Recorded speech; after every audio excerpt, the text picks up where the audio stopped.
Now, here are your hosts, Pep Fernandez and Jeff Gorham. And with that, welcome to the Inland Sports Show on Fox Sports IE 1350 AM. I hope everybody out there enjoyed Rancho Cucamonga Quakes baseball. Oh, man, I could hear an old Skoggy Skoggs voice. He wanted to win for the kids. We do it for the kids, Jeff. Wanted to win an early game here on Fox Sports IE for the Quakes. Came up short against Modesto. Nuts. 11-4 was the final score. And, the early morning start, despite the rain and the conditions out there. They got in some baseball, and they did it for the kids. Yeah, I don't understand this. Maybe this is a new thing or it's minor league baseball, but, man, I wish I could have taken a field trip when I was a kid going to watch a minor league game. Yes. Oh, the best. And it sounds like even though the Quakes were on the losing end, there was a lot of home runs in that game. Those kids probably loved it. Lots of hits and homers. Lots of hits and homers. 15 hits for the Nuts, 11 for the Quakes. But they came up short.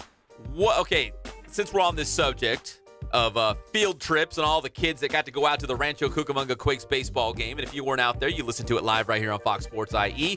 Here on the Inland Sports Show, what was your favorite field trip as a child? Because I never went to a pro sports game. I never got to go see the Quakes. What did you do? My favorite, and you're going to laugh and you're going to say no way, was I got to go to an egg farm. No, you guys laugh. And it was somewhere over here in like Loma Linda. As I look over at Eggy Jesus, Eggy Jesus is looking over us here in the studio. No, or it was in Loma Linda. I remember as a kid going to this egg farm, and there was thousands of chickens and eggs, and they showed us how they processed the eggs. And I remember thinking this is the greatest thing in the world. I went home and said I want to be an egg farmer. The egg farm. And I remember my dad going, yeah, it'd be kind of smelly. And I thought about it, and I went, yeah, it was pretty smelly in there, but that was my favorite. And I also went to the museum in Los Angeles, the Natural History Museum, and I always thought that was cool because I was a dinosaur guy. Wait, well, ironically, though, the food that you hate the most are eggs. I did. And your favorite field trip was going to the egg farm.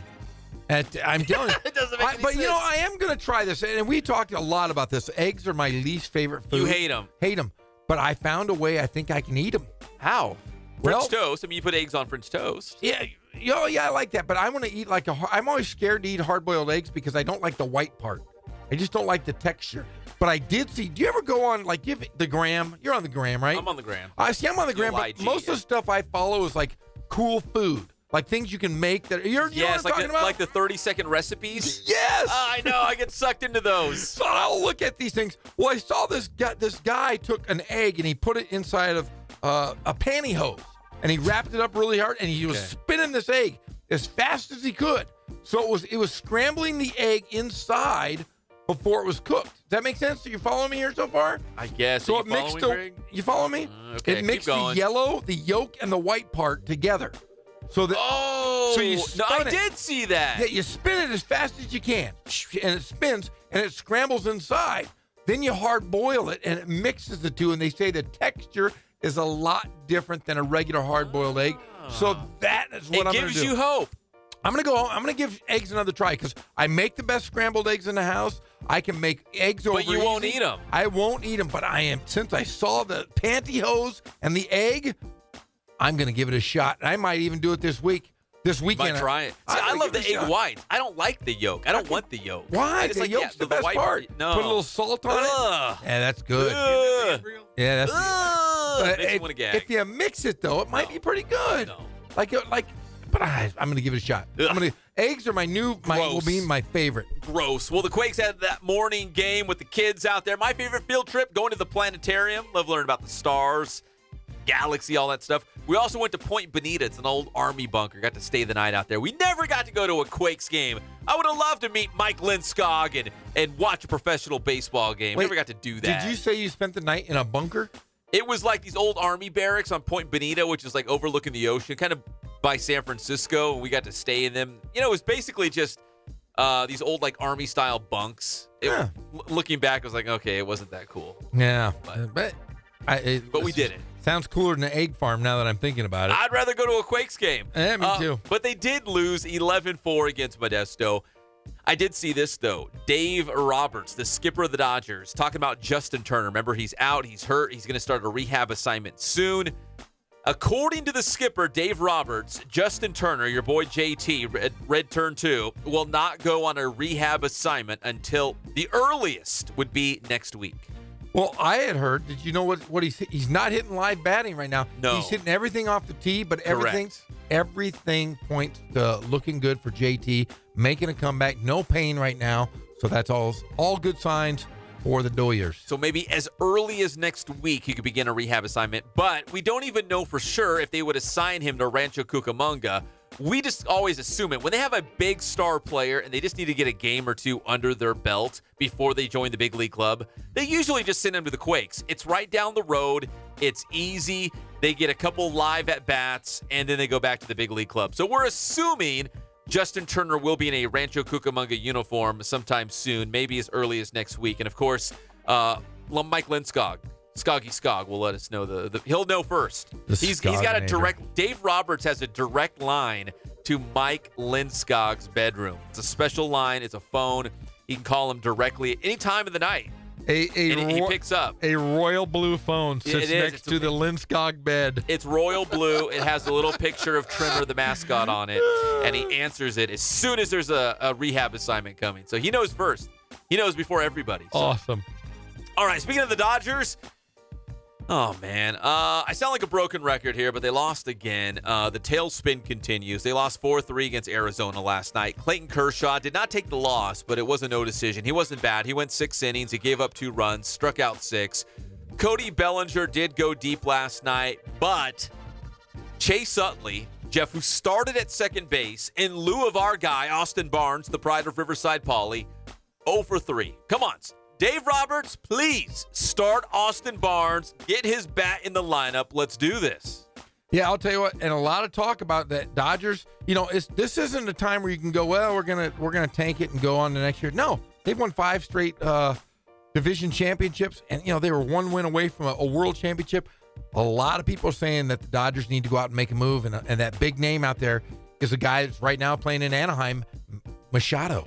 Yeah, Manny Machado right now playing third base for the Baltimore Orioles, and that's a guy that will, just to be, the facts are facts. Everybody wants this guy. He's a young superstar in Major League Baseball, and the Dodgers have, I guess you could say, have had mild interest right now, but again, help is on the way. JT's going to be back very, very soon. Corey Seager is done for the year, so don't expect to see him this season. But Justin Turner is coming back, and there's too much star power on this Dodger team to be that bad for that long. You've got to think something's going to give. It's going to turn around. We saw them have a historic run last year. They got that hot. This is basically the same team. So if you're thinking, you know what? The Dodgers are done. They can't put it together. They're not going to get hot. They did it last year. This is the same team. It's basically all the same guys. You throw in Matt Kemp again, basically the same team. So they can get hot.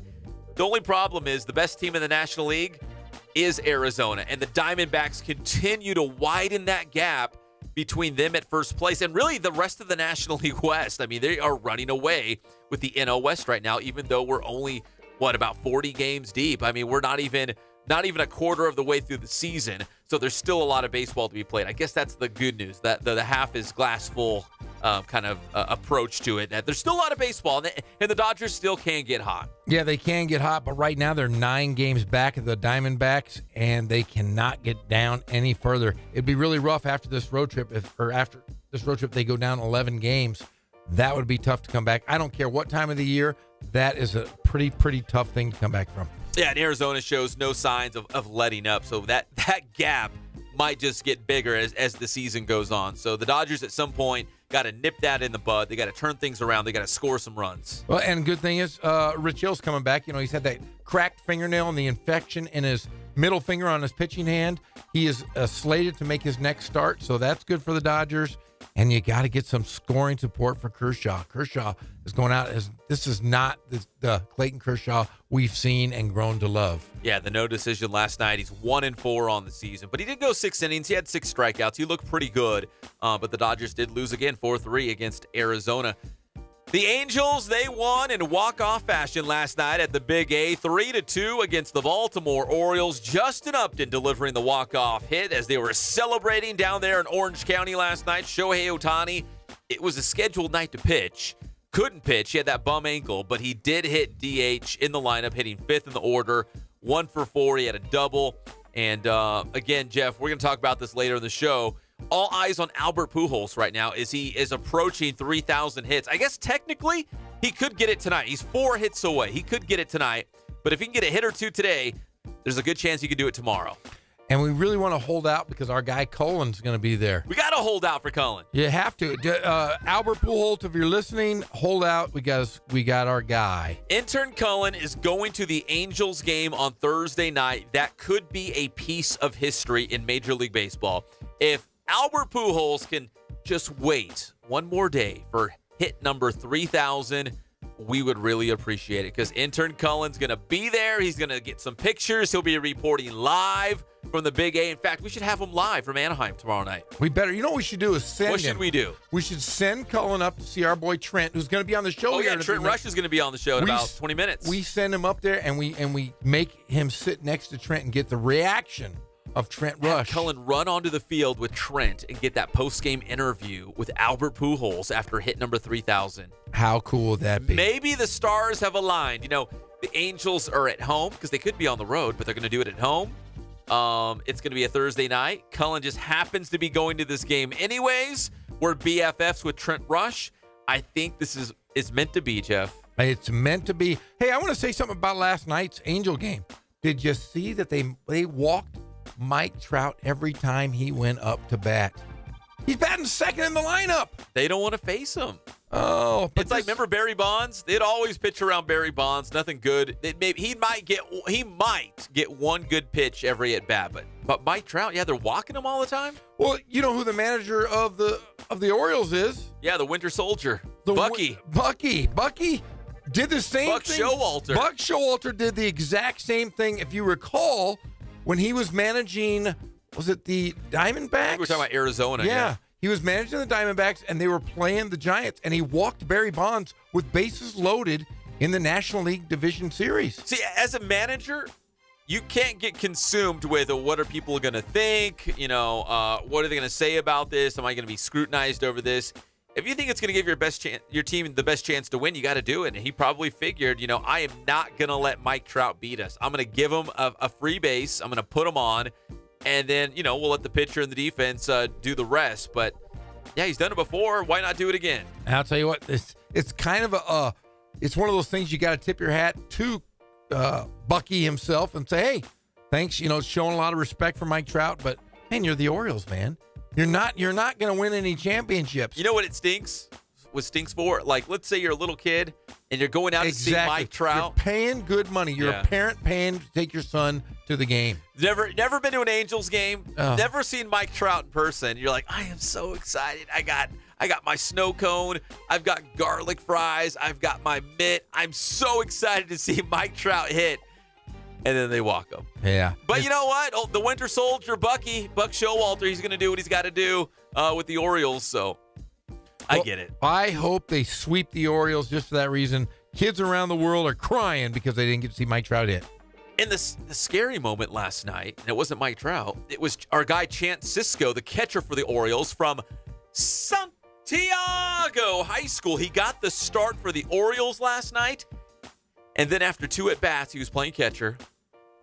Pop up, foul ground, and he runs into Pedro Alvarez, or I should say Alvarez ran into him, gave him an elbow straight up into the face. They're calling it a facial contusion, but no symptoms of a concussion. But they slammed into each other pretty hard, and Chance Sisco, our guy, had to leave the game early. If you watch it in full time, if you watch the video in real speed, I mean, it's a pretty nasty collision. And yes, he did have his catcher's mask off. I mean, it was straight elbow, forearm, straight to Chance's face. Well, the one good thing about Chance's, he got to go home with his mom and dad. Do you think he slept in his bed like the same bed he had in high school? Yes, I do. I really do. In fact, they had said today on social media that he went home with his mom and dad and slept in his house with his parents. So that's really funny when the manager, the old Bucky, go, hey, he went home with mom and dad. So very cool. But no concussion, no concussion protocol. They're just giving him a rest. It's just kind of a bummer. Here you are.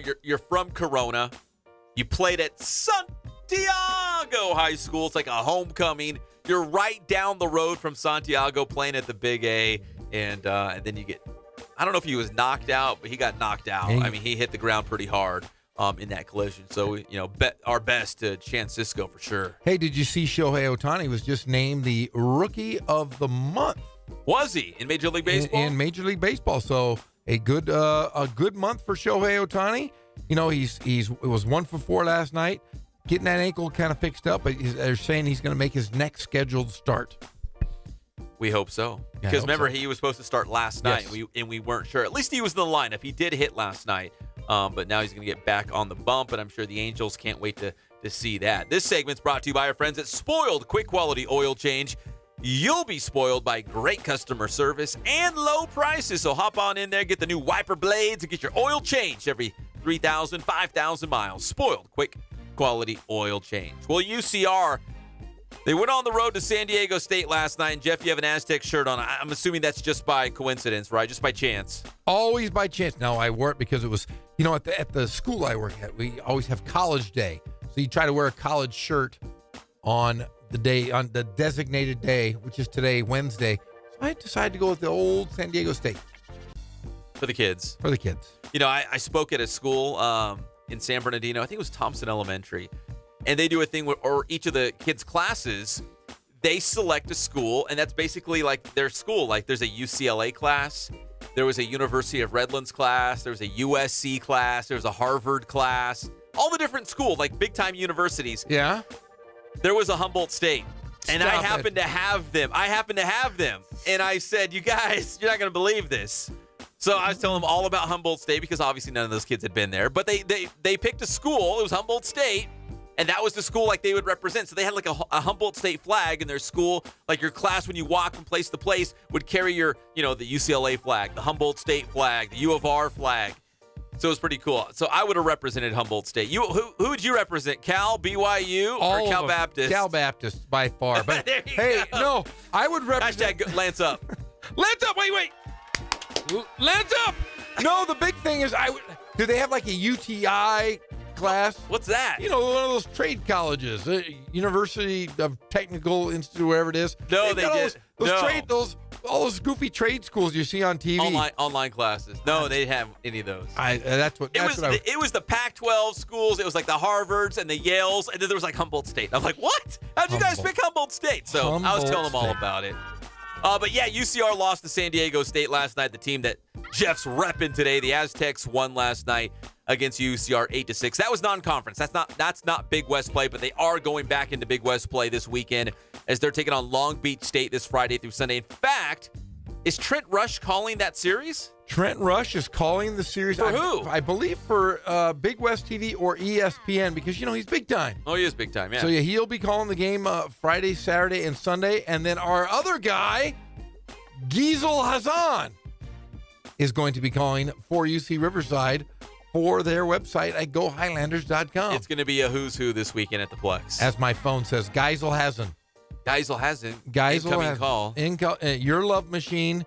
And then Holla is just Holla. That's it. Does it say Holla calling? Incoming call from Holla every single time. The Highlanders dropped to 16-23 overall in the season. Yeager Taylor out of Hemet High School. He went 4 for 4 last night for UCR, and that loss to San Diego State.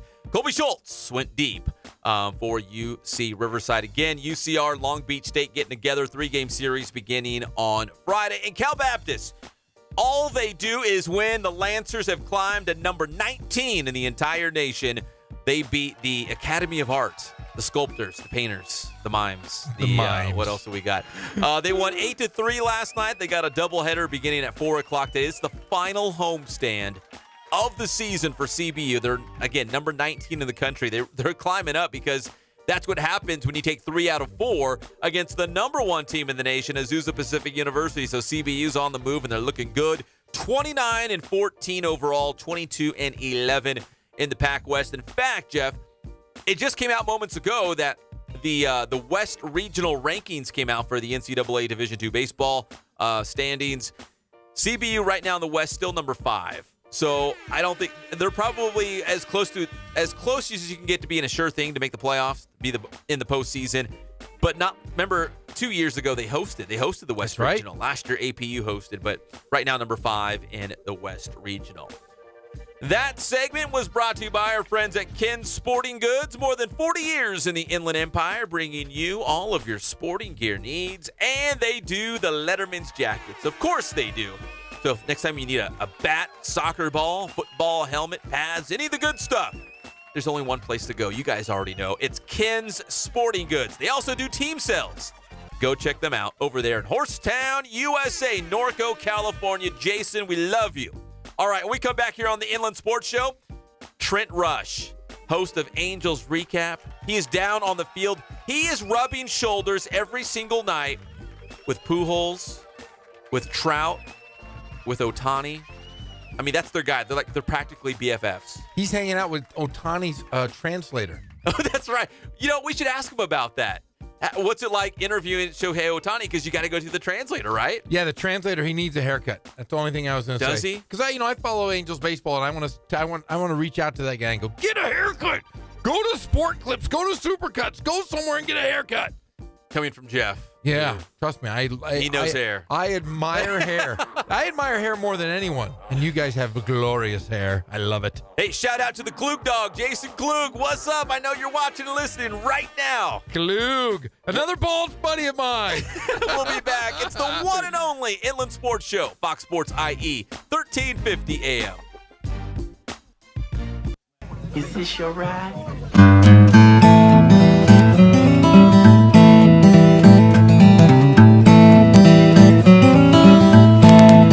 We focus on the customer here.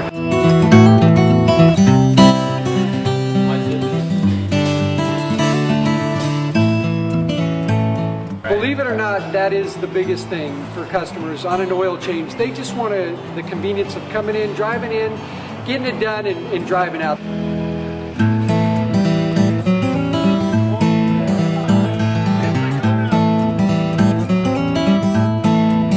We just greet them, get them going, and they're done in about 10 minutes or so.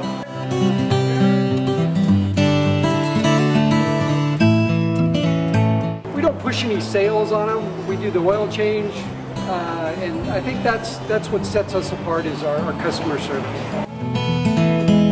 Vacuumed and cleaned your windshield for you as well. Everything's looking pretty good.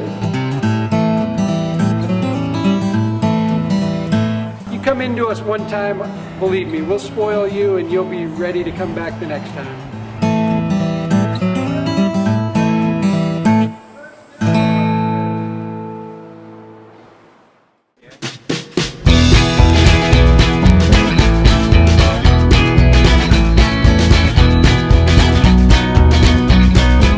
Thank God, first of all. I thank the great people that I've got around me that help support me, the people that work for me. As I started, if it wasn't for the people around me, we probably wouldn't be here right now, but I've got a great staff. I've got great people that do stuff for us outside the store, and we've been very, very fortunate.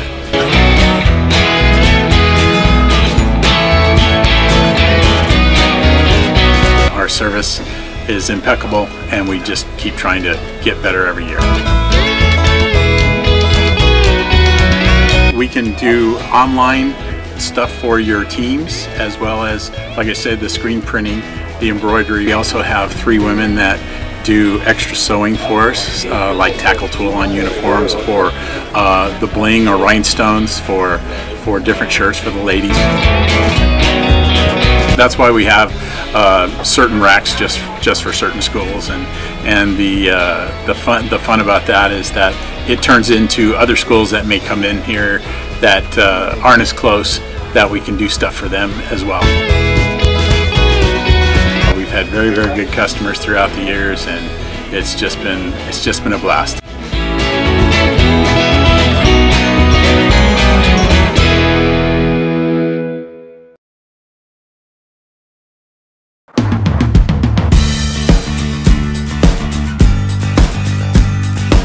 We're a small family-owned, strive for quality pre-owned vehicles. We're not a volume dealer, and we take every deal as personal to us.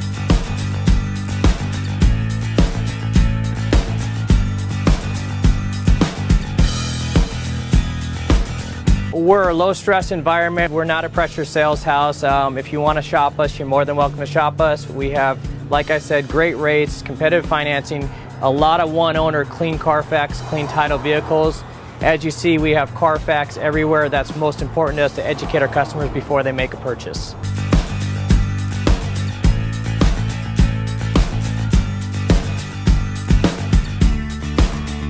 We're right off of Ontario, right off a couple exits off the 15 freeway, off Cajalco, off El Cerrito, and we're right on the main drag going into Dos Logos and the crossings.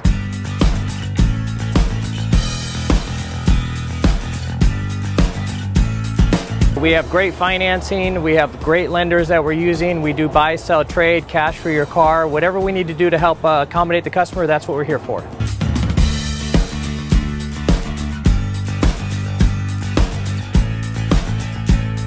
We have a little bit of everything. We start at about $69.95 and go all the way up to $100,000. We have Escalades, we have commuters, we have pickup trucks, we have Jeeps, sport utilities, and if we don't have it, our specialty is finding you exactly what you're looking for.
We're back to the Inland Sports Show. Here are your hosts, Pep Fernandez and Jeff Gorham. Welcome back to the Inland Sports Show on Fox Sports IE, 1350 a.m. It's Wednesday. It's wet out there. It's cold out there. We already had Quakes baseball here on the station. Dude, it was raining earlier, and then tomorrow they said it's going to be 90-plus degrees. What is going on? Global warming, my friend. I wanted to Is it the end of the world? I hope You know what not. Greg told me? Did Greg tell you it was the This end is of what the Greg world? told me. Because I'm going to know before anyone else if it's the end of the world. Because Greg said if I see a picture of him on the gram, because Greg's an OG on the IG. I mean, he's been there for forever. If I see a picture of Greg Holla on the gram and he's got a bunch of McDonald's, I know it's the end of the world. He said that's the first thing he's going to do. He's going to go to McDonald's and just buy a ton of food, just gorge himself. Really? Yeah, I told Pep 30 minutes before the world ends, if you see me on IG with a bunch of Chick McNuggets and a Big Mac, just know the world's going to end. Start 'Cause running. I don't eat McDonald's. Run to the but mountains. if I'm going to die with a full stomach, it's going to be McDonald's. Do you like McDonald's? I did back when I was a kid, but I had a love loss with it. But I believe we got a call. Just run to the mountains, run into the caves, just Yes. run and hide. Right now, we got to go to the spoiled quick quality oil change celebrity hotline. This guy loves Wetzel's pretzels with cinnamon, but he hates the spin rate. It's the great Trent Rush from AM 830 Angels recap. Hey Trent, first off, what is spin rate? It's how many times the ball moves, from what I understand, when it releases from a pitcher's hand by the time it hits the glove. Personally, I like to evaluate pitchers with terms like strikes, balls, outs, innings. Spin doesn't mean all that much to me. Yeah. What would the spin rate be of, like, remember Joe and Phil Necro? They're like 3. No, yeah, the none. None. 0. R.A. Dickey, spin rate of none. Yeah. We got Trent Rush here on the line. He hangs out with Mike Trout, Albert Pujols, Shohei Ohtani every single night. But, hey, Trent, Jeff wanted to ask you about Shohei Ohtani's translator. Yeah, hey, do you get a chance to hang out and talk with him at all? Ipe? Of course. Yeah. No, he's great. By the way, he's got the best hair on the club, no doubt. Get out of here. I was just going to say, get that guy a haircut. Send him to Supercuts, Sport Cuts, whatever kind of cuts, but get that guy a cool cut, will you? Hey, Jeff, I think you're just jealous of that guy's lettuce, all right? Yeah, that's pretty nice up there, all right? Come on now. He does have some good flow. I'll have to give it to him. Hey, Trent, what was the atmosphere last night at the Big A after Justin Upton had that walk-off hit? Well, it was certainly exciting, and it was almost a sense of relief, right? This team really needed a win. Heck, they had lost 4 games in a row, and to have another lead in the 9th inning that ended up getting blown by Campbell Troshan, that was frustrating, no question. So to have a 2-0 lead, all of a sudden erased, and Justin Upton really had struggled in that game. Mike Trout was intentionally walked 3 times, and Justin Upton was retired all 3 times following him in that game prior to that 9th inning when Trout was unintentionally walked. And then Upton was able to come through with the bases loaded. So I think it took a load off for a lot of guys. Upton's been in a little bit of a funk right now, so it was encouraging to see him bounce out of it in a situation like that. Talking with Trent Rush, AM 830 Angels recap. This guy is around the team all the time. And Trent, I get this. A lot of fans head out to the Big A because they want to see Mike Trout. They want to see Shohei Ohtani. But I think people kind of forget about Albert Pujols, one of the greatest hitters of all time, certainly of our generation. He's approaching 3,000 hits, which is certainly a huge milestone in baseball. I'm hoping he does it at home. I mean, would you like to see it and be there firsthand for that historic moment? No doubt. I'll tell you what, when he hit 600 home runs, he did it at home last year, and it was an experience. I mean, personally, I'll never forget. The ballpark was electric that night. It was really something special. So, yeah, of course you'd like to see him get 3,000 at home. He's 4 away right now. The Angels are home tonight and tomorrow night against Baltimore. Then they go on the road for 5 games, including a stop in Denver for 2 and a little interleague play. So, obviously, the Angels are hoping that it happens the next 2 nights. And then I think everyone's going to be conflicted of do they want to just see him get it over with as soon as possible or try to hold out to see if he can come back home. If I'm not mistaken, the Angels have like a 10 or 11-game homestand coming up after this 5-game trip. So he's going to do it soon. I am of the camp. I'd like to see him do it sooner rather than later. Selfishly, I'd love to be in the ballpark for it. It's great when it's at the Big A.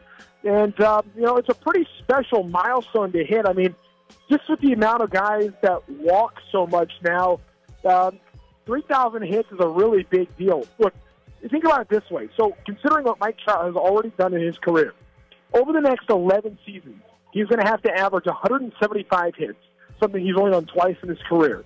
And he's going to have to average 36 home runs per year over the next 11 seasons to get to 600 home runs and 3,000 hits. That's how incredible Albert Pujols is, and that's how incredible these milestones are. Trout's going to be 37 by that point. So when you put all that into perspective, I think it just shows how remarkable Albert's achievements have been. Yeah, he really is amazing. I mean, again, a lot of the damage he did came in when he was with the St. Louis Cardinals, and we got to see him here with the Halos now, obviously. But, yeah, when you put his numbers, up against some of the all-time greats, it's staggering. That 3,000 hits. He's approaching 2,000 RBI. He already passed 600 home runs, that plateau in his career. There's not a lot of guys that have done that. He's one of the all-time greats. And, again, I know people head to the Big A because they want to see Trout and the Shohei Ohtani experience and all this stuff. But Albert Pujols, man, I encourage people to go out to the Big A and see him while you still have a chance. Yeah, I agree. And, one thing that we talk about, like in batting practice, when we have young fans here, I always say, hey, watch Albert Pujols, watch this guy, because you're going to want to tell your grandkids one day that you saw Albert Pujols take batting practice. Because when you think about the company he's going to be in, with 600 home runs, 3,000 hits, Hank Aaron, Willie Mays, Alex Rodriguez, soon to be Albert Pujols. That is it. And the 2,000 RBI club is even more exclusive because, if I'm not mistaken, Alex Rodriguez doesn't have 2,000 RBI. So when he gets there, he'll be one of 3. So putting that all into perspective, it's just incredible. Very elite company. And Trent, obviously, let's ask you about Shohei Ohtani, because we did see him in the lineup, hitting 5th as the DH. He did not start, although it was his scheduled night. Are we going to see him back on the hill very soon? Yeah, I think we're going to see him this weekend in Seattle. I don't know what day. I might have an answer for you, like in 15 minutes from right now. But currently, I don't have the answer as to exactly when that's going to be. We're thinking either Saturday, maybe Friday or Saturday. We'll see if he ends up throwing his bullpen today. If he throws a bullpen today, it means he'll start on Friday. If he throws his bullpen tomorrow, it probably means Saturday. But he is in the lineup. He's okay. But there's a lot more that goes into pitching than it does hitting from the way that ankle is concerned. So that's the Angels are being cautious with Shohei. I think that's okay. They do need him to be a great starting pitcher for them, though. I think that even with the offense who struggles over the last couple of weeks, Shohei's need is more as a pitcher than it is as a hitter in this lineup. So Halos definitely want to make sure he can get back on the bump and be efficient when he's out there as well. Well, Ohtani was just named the American League Rookie of the Month. So is that based on pitching, hitting, or is it just a combination of both? Hey, that's a combo of everything, and good luck finding a better combination of pitcher and hitter than Shohei Ohtani. It was a well-deserved honor, not a surprising honor, and I think the first of many honors to come in what hopefully is a very long career for Shohei Ohtani. Now, Trent, not only do you do college basketball, Angels postgame, but you're going to be doing a game here in the games this weekend in the Inland Empire. Are you doing the UC Riverside versus Long Beach State baseball? Darn right I am. I talked to Troy Percival this morning, talked to Troy Buckley this morning. We're ready to go. It's going to be a party out there at the Plex. So I encourage you to stop by. The game is going to be on Watch ESPN. It's going to be a blast, as always. Two teams that have had their fair share of struggles this year, but Long Beach State was an elite team last year. They've been really banged up this time around. But Troy Percival is doing great things with this UC Riverside program. They're really on the up and up, and I am excited about the future of UC Riverside baseball with Troy Percival. And I'm really excited to see is his son, Cole Percival. Dude, like, he touches 95. He's got just this nasty changeup, and I can't wait to see him pitch. I'm pumped about that. Yeah, true freshman and probably the ace. I mean, probably the best starting pitcher they've had on staff this year out at UC Riverside. Trent, I got to warn you, though, I don't think the Plex out here at UCR has Wetzel's pretzels with cinnamon, so you might have to bring in your own. Well, that's okay. We're gonna. I know the people to call, and I think we can get them there. I might only be able to get 2 or 3, but those are all for me. So good luck, guys. Just know this, Trent. The Gorham boys and Mr. Gorham, Jeff himself, is going to come over, and we are going to heckle you from the bleachers. Nice. Trent, you're the best, brother. We always appreciate the time. And make sure to follow Trent Rush on Twitter as well, because I'm sure if there's any news on Shohei Ohtani, Trent's going to be the first one to put it out there. Trent, what's your Twitter handle again? At Trent Rush Sports. Yes, I hope to have an Ohtani update in like 20 minutes. You're the man. 20 minutes. Thank you, Trent. We appreciate it. Thanks, Trent. Yes. All right, thank you. All right, the great Trent Rush from AM 830, always breaking down the Halos. Again, he's hanging out like on the field. He's there on the field rubbing shoulders with these guys every single game. So if anyone has the news, the breaking news, the exclusive juicy stuff, it's Trent Rush. Yeah, and he's going to be in Riverside. So if you want to come out and meet Trent, bring him a Wetzel's pretzel with cinnamon. Bring him a Wetzel. I'm going to bring him a lot of grief. I'm going to bring all 3. What you're bringing? I'm going to bring all 3 of my boys. I'm going to bring little Luke, and I'm just going to teach him how to heckle. I'm going to teach. He's just going to yell Trent the whole time, just Trent or Rush, whatever's easiest for a 1-year-old. And I'm going to heckle him. I might go down on Sunday and hang out with him. Do it. Little Sunday afternoon game. See our boy Giesel Hazen. Those Gorham boys and Trent Rush. both together. All right, we come back here on the Inland Sports Show. We'll take you back out to the Big A. Chance Cisco, our guy, got hurt last night. In the Dodgers lineup, man, we got to make some changes. We need some runs. We'll talk about that, too, and we'll be back. It's the one and only Inland Sports Show on Fox Sports IE, 1350 AM.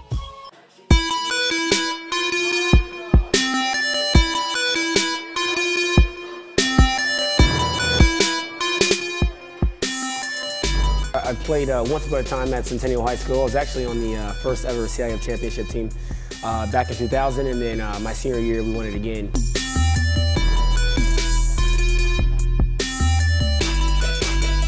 I think that's my passion because I've done it. You know, I know exactly where these athletes are at. I know what their mindset is right now. I know how hard it is to, number one, find a performance coach who can take you to the next level.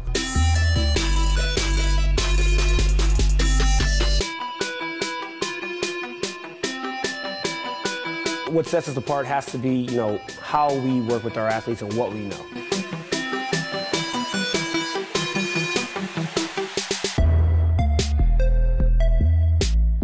We can take an athlete and you know, help them reach their athletic potential, you know, help them, you know, prevent injuries, help get them stronger.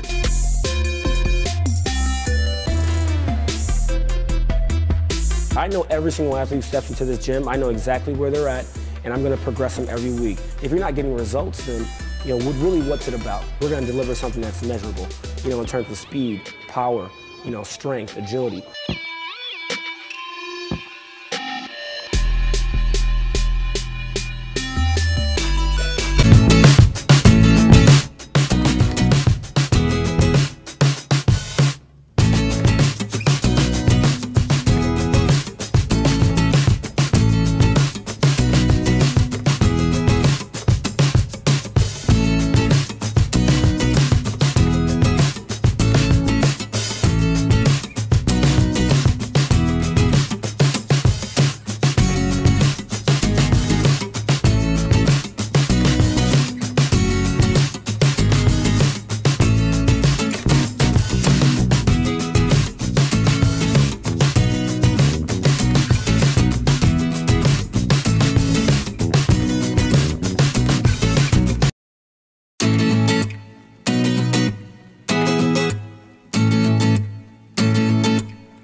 alive is because you had a shot, you took it, you missed. We're back to the Inland Sports Show. Here are your hosts, Pep Fernandez and Jeff Gorham.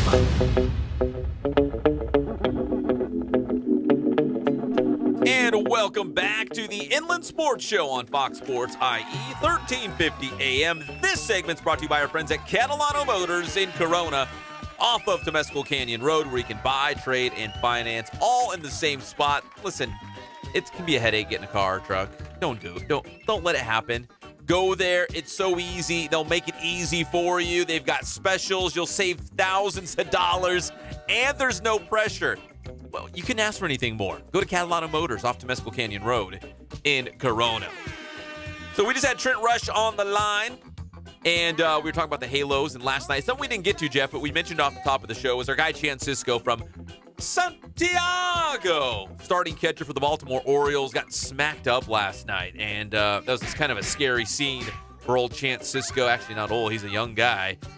Burst onto the major league scene last year, and kind of one of the young faces here for the Orioles going forward. But he took a big collision with Pedro Alvarez. He took an elbow to the face, kind of a forearm elbow area right to his face. They're calling it a facial contusion, but the good news is that there is not any concussion-like symptoms. So the Winter Soldier, Buck Showalter, said he's going to be okay, but it was just kind of a freak accident out there. You saw it. I did, and it's not funny. I mean, but the funny thing is hearing him say, well, he's going to go home with his mom and dad tonight after the game. Sounds like a high school game, right? A little league game. Oh, he got hurt. He's going to go home with his mom and dad. It does. They literally said that on the air. I went, oh, wait a sec. He went home with his mom and dad? Oh, that's cute. So, yeah, he's sleeping. He's probably got his stuffed animals all around him. He's a pro baseball. He had stuffed animals? Oh, everybody must does. Have, right? I did. I'm watching the hit right now. Oh, brutal. He took a forearm right to the face. All right, so here's the Orioles broadcast call from last night as this happened, and of course it was pretty subdued because it was a scary scene out there. But he did walk off on his own power. But here was the Orioles call from last night at the Big A.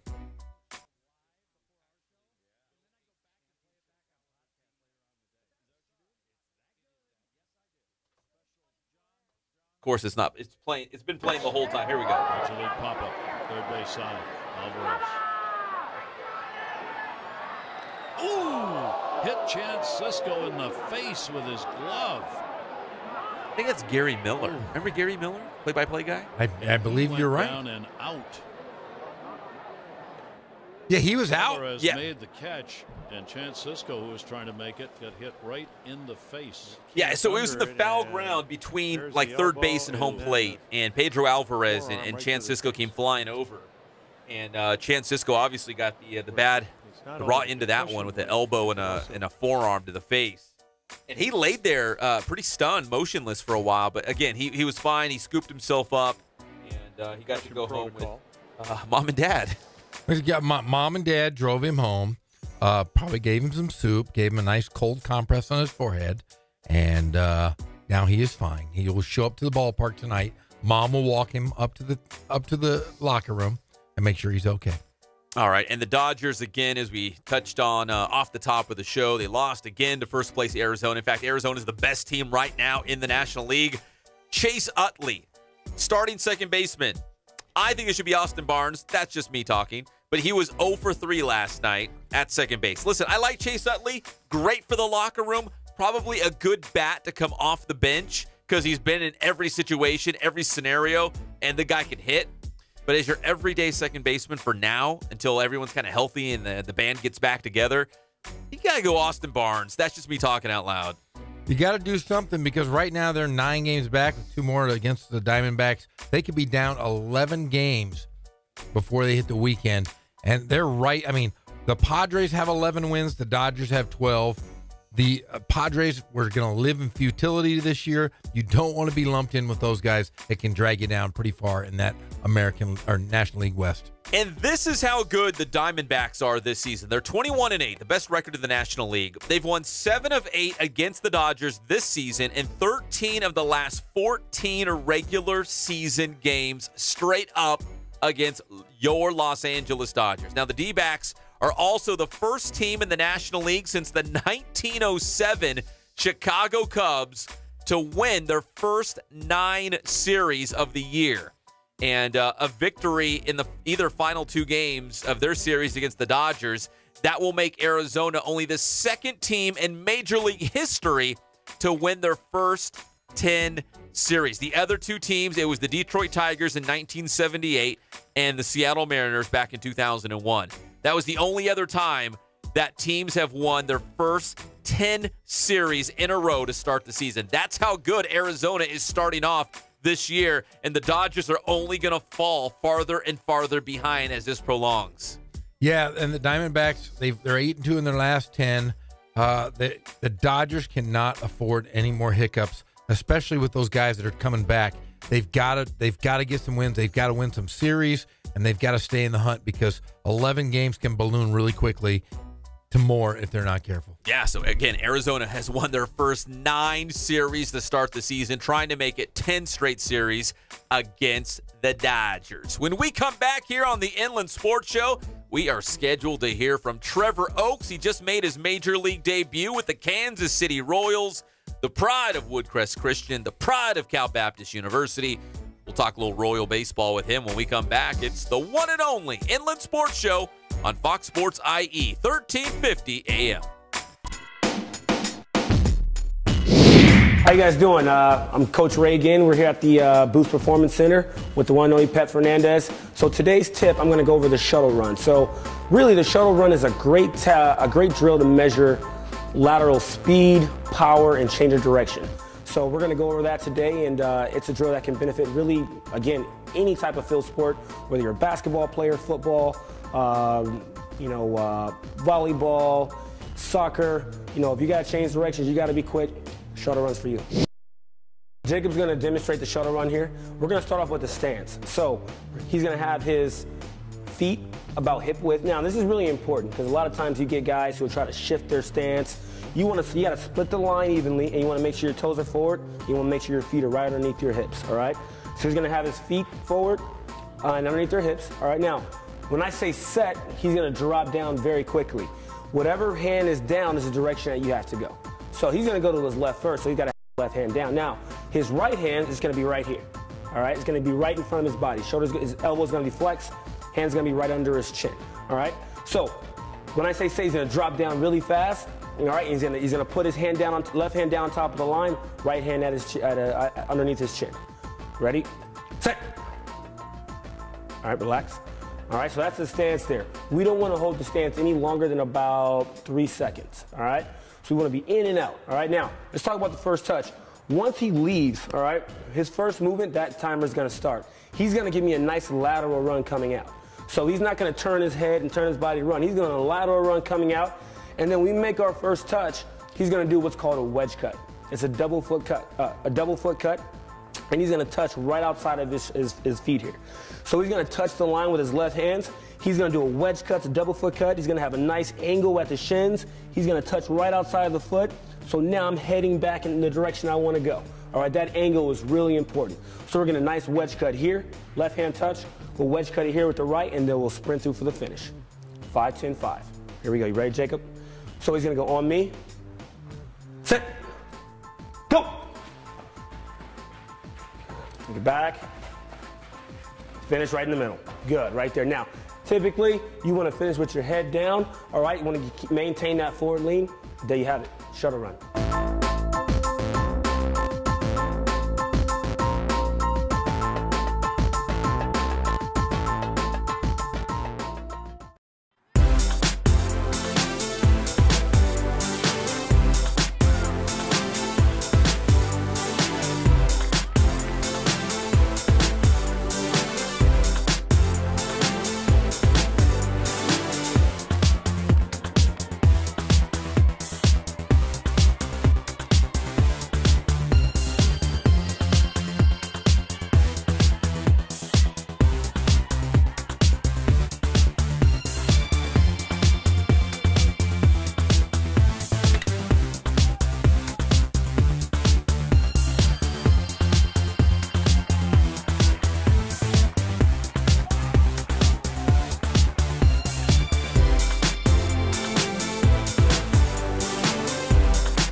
up with the Dan Patrick Show weekdays at 6 on Fox Sports IE 1350. KUBE AM Riverside. Yo. Hello, Shorty. What are you doing? Nothing. Sitting here watching the game. Are you all alone? What's up? What's up? What the? We're back to the Inland Sports Show. Here are your hosts, Pep Fernandez and Jeff Gorham. And welcome back to the Inland Sports Show on Fox Sports IE 1350 AM. We are brought to you by Spoiled Quick Quality Oil Change. Spoil yourself and your car at Spoiled Quick Quality Oil Change. Right now, we're going to the Spoiled Celebrity Hotline. This guy, he walks around CBU. He's the big buff guy. In the offseason, he's busy playing baseball right now. It's the great Trevor Oaks, the pride of Woodcrest Christian High School, CBU.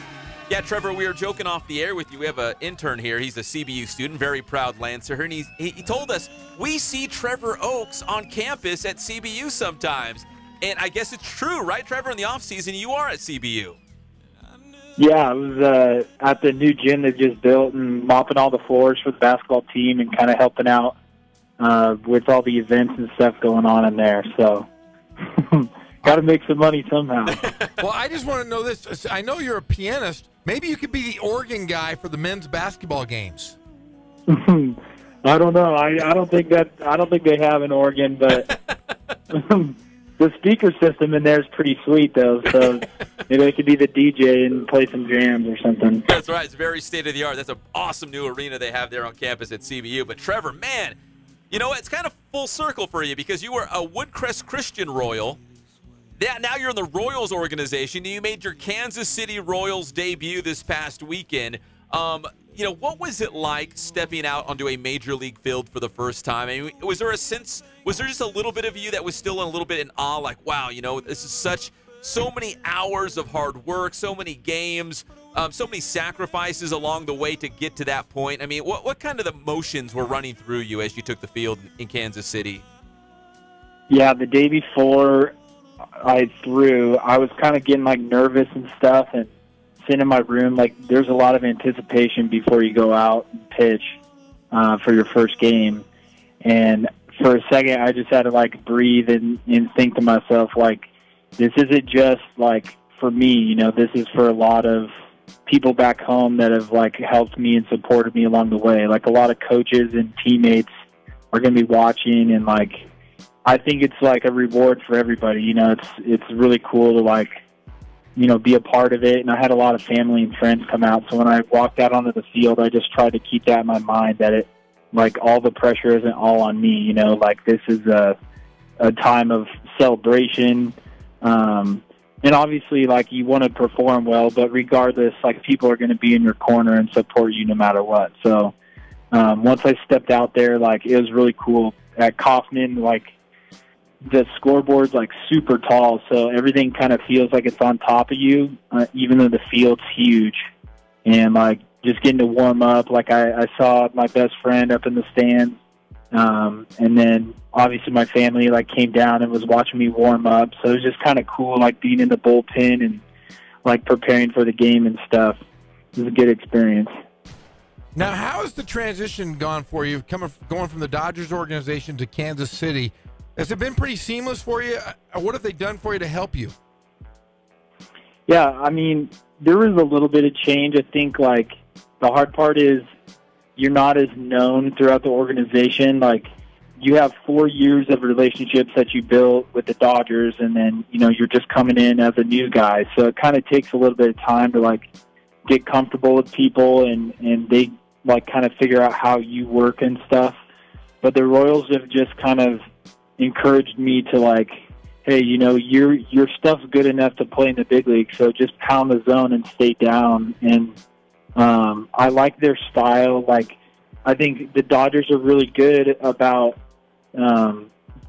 being pioneers in baseball and, like, kind of thinking of new ways to do things, whereas the Royals are a little more old school in some areas, and they really value, like, having efficient innings and, you know, throwing a lot of strikes and first strike, first out type of stuff. So that's kind of more my style. You know, what I was taught at CBU. So I think it works really good for me.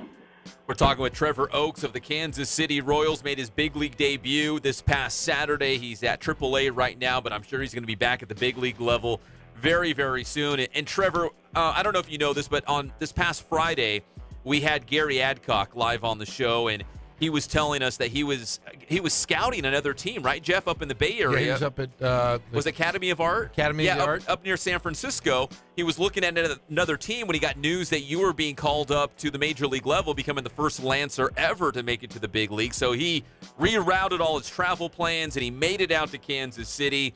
Kind of going back to something that you already touched on, having all your family and friends, and Coach Adcock was out there. When everyone's there at the stadium and obviously having huge smiles on their faces, do you have to block that out just a little bit and focus on the game at hand, knowing that you have so many loved ones in the stands? Yeah, that was kind of hard. Like, I think when I got there, trying to coordinate like everybody's travel and let them know. Like, I didn't really know exactly what the plan was. I knew I was getting called up as the 26th man, but I wasn't sure which day which game I was going to throw.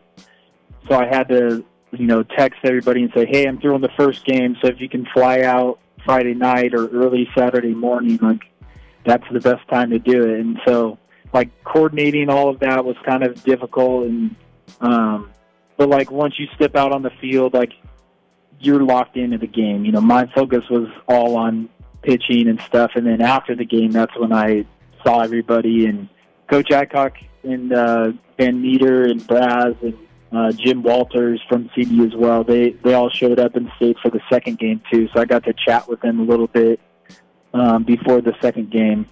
So it was kind of cool and we talked a little bit on Friday night too before the game.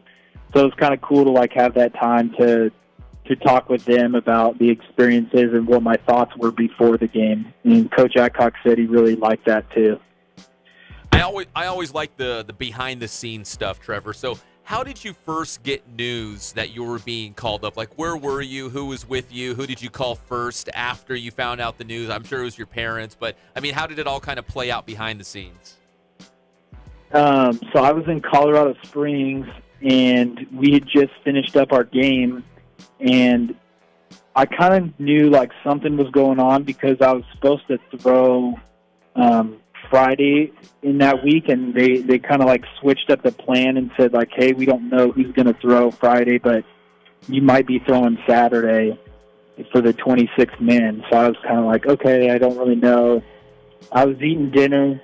I had just like got myself a plate of spaghetti. I was kind of crushing some meatballs, and then my manager comes over. He's like, hey, Oaksy, when you get a chance, like, come see me in my office. And then I was like, okay, I know what that means. I'm getting called up. So I was like, well, there's no way I'm going to be able to finish this meal now. So I just threw it away, went over to the bathroom, and like kind of washed off my face, made sure there wasn't any spaghetti sauce on me or anything, and then went into his office, and he's like, all right, so you're going up. And it was really cool. Like, I didn't expect it. And then when I got back to the hotel, I called my girlfriend and then my parents and stuff and kind of let them know what was going on. So were you scrambling to, whatever it is, grab your toiletries, I need this, I need that. And by the way, you're going to make your major league debut, so you're trying to focus on also pitching, right? And going out there and putting your best foot forward on top of, like you said, trying to manage your schedule and family and friends flying in and trying to see them and all those sorts of things on top of actually pitching in the game. Yeah, there's like a lot of stuff you got to worry about, which everybody kind of talks about, and the Royals like made it super nice for me. Like, they paid for all the tickets for my family and my girlfriend's family, and all the coaches, like Coach Adcock from CBU and stuff. So they completely took care of that, which made it like super easy on me. Because I think I ended up having like 25 people at the game. So that's quite a bit for a debut all the way out in Kansas City with a bunch of California people. So it was kind of cool. Now, Trevor, we're going to stay behind the scenes here. When you walked out and you got on the hill, I know your bread and butter's been your sinker. What was the first pitch you threw as a major league pitcher? fastball outside to Yohan Makata, and he rolled it over to Whit Merrifield, and he threw him out. And then as they were throwing the ball around, like, Whit yells to me, he's like, "How about that for your first out, Oaksy?" And then throws it over to Moose. And Moose was like, "Heck yeah, Oaks, attaboy." And, like, I couldn't help myself. I was, like, smiling, and everybody's making fun. They texted me later and made fun of me for being all cheesy after getting the first out. So yeah, but how can you not? I would have, like, the biggest grin in the world. You know what I mean? Like, that's the moment you've been waiting for, right? Right. It kind of took some pressure off, too, because Makata was hacking pretty, like, I think the last 2 games, he swung at the first pitch of the game and hit a home run both times. So I knew he was going to swing, so I was, like, kind of anxious, like, is this guy going to take me deep on my first pitch? Like, come on, I can't let that happen. And so it worked out good. Well, Trevor, on top of your first out as a major league pitcher, how did that first strikeout feel as a major league pitcher? And also a two-pronged question here. Were you able to save, like, a ball from the game or, like, your first strikeout or anything like that? Yeah, so for the strikeout, I thought it was going to be a walk because I didn't think he actually went around and swung at the pitch, but the umpire bailed me out, so I was like, all right, I'll take it, thanks. But the Royals, like, some of the guys in the dugout, like, stopped and called time, and they got my first out, and then they also got the ball for my first strikeout, too. And then after the game, the Royals told me they saved my jersey, my hat, the name tag above my locker, and then the 2 baseballs, and then they're going to send it to me in, like, a shadow box or whatever. So that's really cool that they do that. Yeah. That's really cool. Yeah, I'm glad to hear they took care of you and your family so well out there. Yeah, I mean, I didn't expect that at all, so that was like a super nice treat from them, and definitely something I'll remember forever. And it's kind of cool. It's like the Royals powder blue jerseys too, which I really like those. It's pretty cool. Well, Trevor, finally here, man, we want to see you back in the big leagues again soon. Are you hoping it's going to be, this season? Have they given you any insight and, when this might be? They said I'll be back up there eventually, but I think for now, like, I'm in a good spot. Like, I know what I need to work on, and I'm not, like, focused on rushing myself back up there. I think, in that outing, I wasn't really happy with the results, and I know that, I need to stay down in the zone a little bit better, but, this gives me a chance to kind of work on those little things before I go back up there and hopefully, stay there for a little longer than just a day. So, I'm happy with where I'm at and, hoping for the next opportunity for sure. The great Trevor Oaks out of Cal Baptist, Woodcrest Christian here on the Inland Sports Show on Fox Sports IE 1350 AM. Trevor, we appreciate the time. Hopefully you can enjoy your next full plate of spaghetti. You won't be in such a rush, although it's well worth it. But, Trevor, we appreciate the time, man. Thank you so much. Yeah, no problem. Thanks, guys. Take care. Thanks, take care as well. That's Trevor Oaks of the Kansas City Royals here on the Inland Sports Show on Fox Sports IE 1350 AM. And that was brought to you by our good friends at Ken's Sporting Goods. More than 40 years in the Inland Empire, taking care of all of your sporting gear needs, team sales, and Letterman's jackets. They do it all at Ken's Sporting Goods. And, Jeff, he made history. I mean, Cal Baptist University was waiting for their first guy to make it to the major leagues. And we kind of felt like it was going to happen this season. There was probably 3 or 4 guys that had a realistic chance of making it. And Trevor Oaks is the first guy. He went 5 innings. He had 4 strikeouts. Like he said, the start didn't go exactly according to plan against the White Sox. He gave up 5 runs, but he learned from it. It was a great experience. And from here on out, I mean, for the rest of his life, he can say, hey, he pitched in the major leagues, man. Yeah, and he's young. He'll be back. He definitely will be back. But the one thing I kind of took away from that interview and taken away from listening to him talk previous occasions, been on with us before, is that there is a genuine respect for Trevor Oaks. And I want to say a genuine respect from Dave Roberts and the Dodgers organization when he was there with the minor spring training last year. Everybody seemed to be drawn and driven by Oaks. He seems like he's a good guy, and it seems as Kansas City gave him the same respect that the Dodgers did, and there's a big, big future for him. And I think a lot of it has to be because he's faith-driven. He went to really good schools. He's been coached by good people. And like you said, 25 people came out to see him make his debut. That says something about the character of Trevor Oaks. It says something about the character of the organizations that drafted him, that have taken him on. And I wish him nothing but the best. And I think there's a bright future for that young man. Yeah, make sure you follow him on Instagram. It's Trevor_Oaks. Here's his latest picture. Of course, it's him in the dugout with the Kansas City Royals uniform. And as he said, cheesin'. I mean, if I was ever made it to the pros at the top of the level, Major League Baseball, you could not take that smile off of my face. No. I could give up 10 runs in the first inning. I would still be smiling as big as Trevor Oaks. Well, he is a Major League ball player and a Major League individual. And I think the city of Riverside and now Kansas City will enjoy him for years to come. He is an absolute stud. How many people would come out to your game, Jeff? If you got called up to the big leagues? Because he had, what, 25, you said? Yeah, 25. I'd have about 4. I'd have my wife. And not even your whole family? Not even my whole family. my brother wouldn't show up. My parents might. It would be that right there. Is your brother still doing that radio show? Yeah, once a week.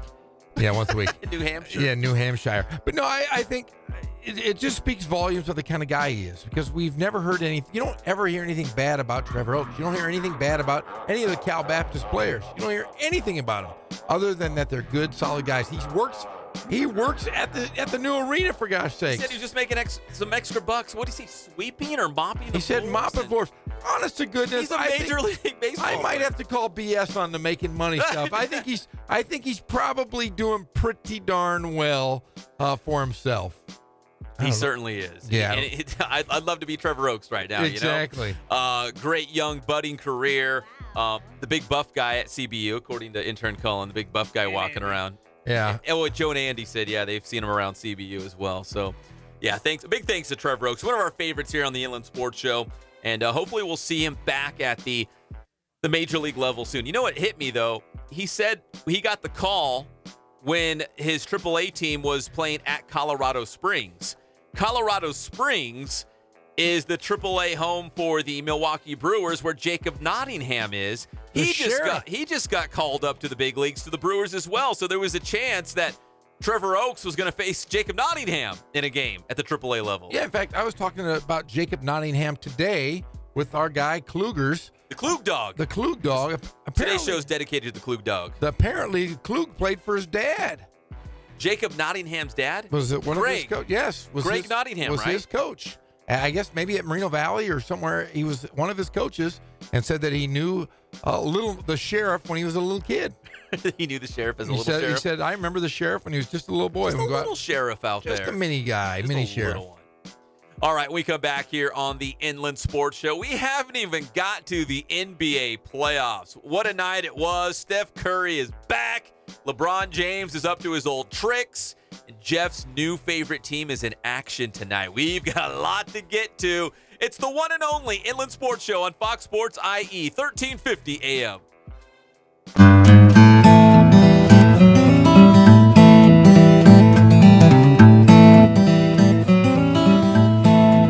We focus on the customer here.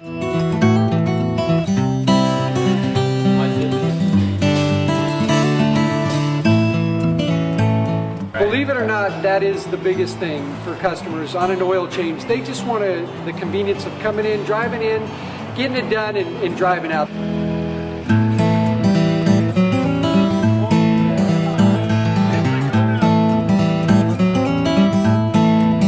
We just greet them, get them going, and they're done in about 10 minutes or so.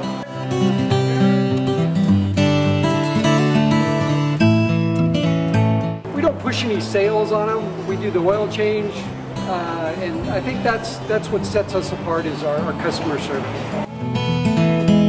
Vacuumed and cleaned your windshield for you as well. Everything's looking pretty good. You come into us one time, believe me, we'll spoil you and you'll be ready to come back the next time.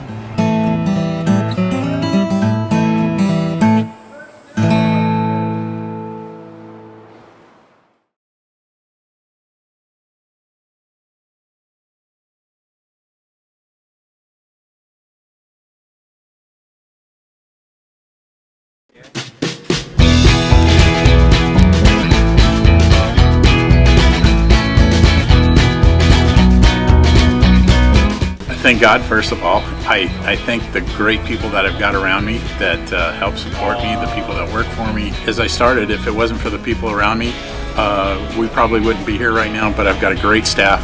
I've got great people that do stuff for us outside the store, and we've been very, very fortunate.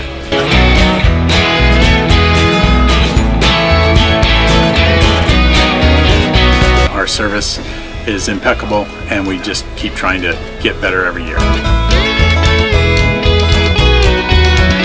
We can do online stuff for your teams, as well as, like I said, the screen printing, the embroidery. We also have 3 women that do extra sewing for us, like tackle tool on uniforms, or the bling or rhinestones for different shirts for the ladies.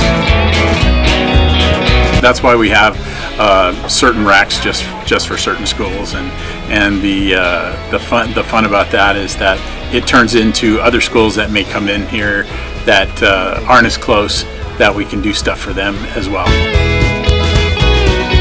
We've had very, very good customers throughout the years, and it's just been a blast.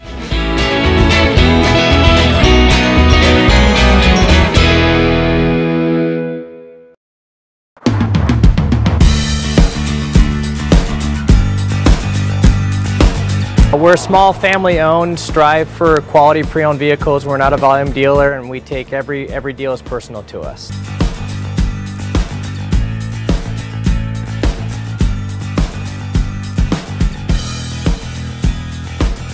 We're a low-stress environment. We're not a pressure sales house. If you want to shop us, you're more than welcome to shop us. We have, like I said, great rates, competitive financing, a lot of one-owner, clean Carfax, clean title vehicles. As you see, we have Carfax everywhere. That's most important to us, to educate our customers before they make a purchase.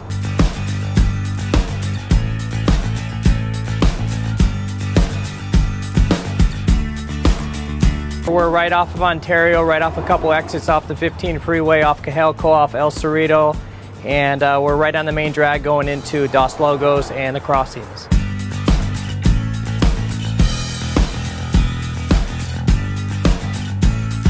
We have great financing, we have great lenders that we're using. We do buy, sell, trade, cash for your car. Whatever we need to do to help accommodate the customer, that's what we're here for.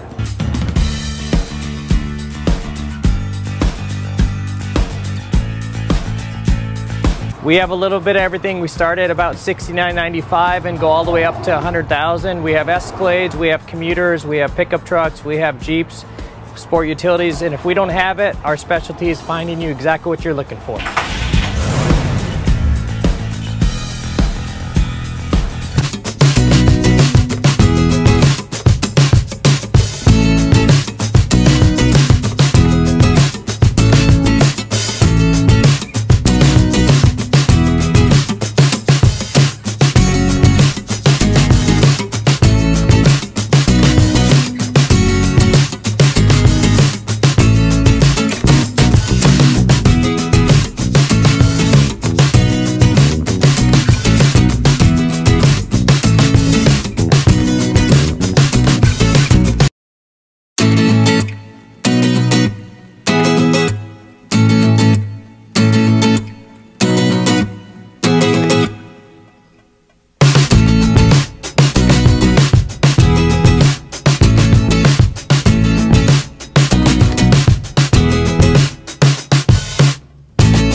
back on the one and only Inland Sports Show on Fox Sports IE 1350 AM. We're brought to you by our good friends at Boost Performance Training. Oh my gosh, these guys are the best. Lacrosse, football, baseball, golf, track.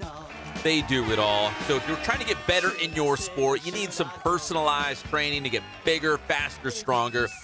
Go to Ray Bass. Go to Boost Performance Training in Corona. You won't be disappointed. Check out the strength and speed class. That first one is always absolutely free. Okay, welcome back to the Inland Sports Show here on Fox Sports IE, 1350 AM. Jeff, we got to get to the NBA playoffs. Let's start with LeBron. LeBron is back to his old tricks. I mean, he's getting old. He's getting worn out. But he's like Superman. He just keeps coming back.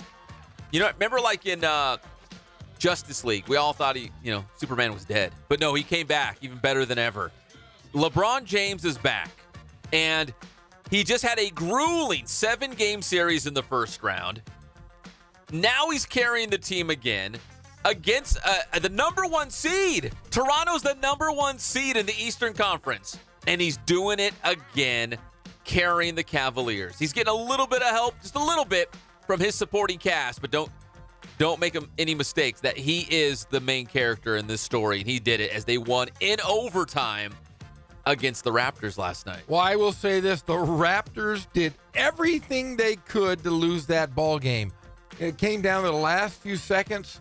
Their guard shoots the ball. I was telling you, shoots it from beyond the arc, top of the key. There's 4 offensive rebounds by Toronto, and they missed all 4. In fact, they missed a gimme tip with under a second left in the ball game. Ball was on the rim.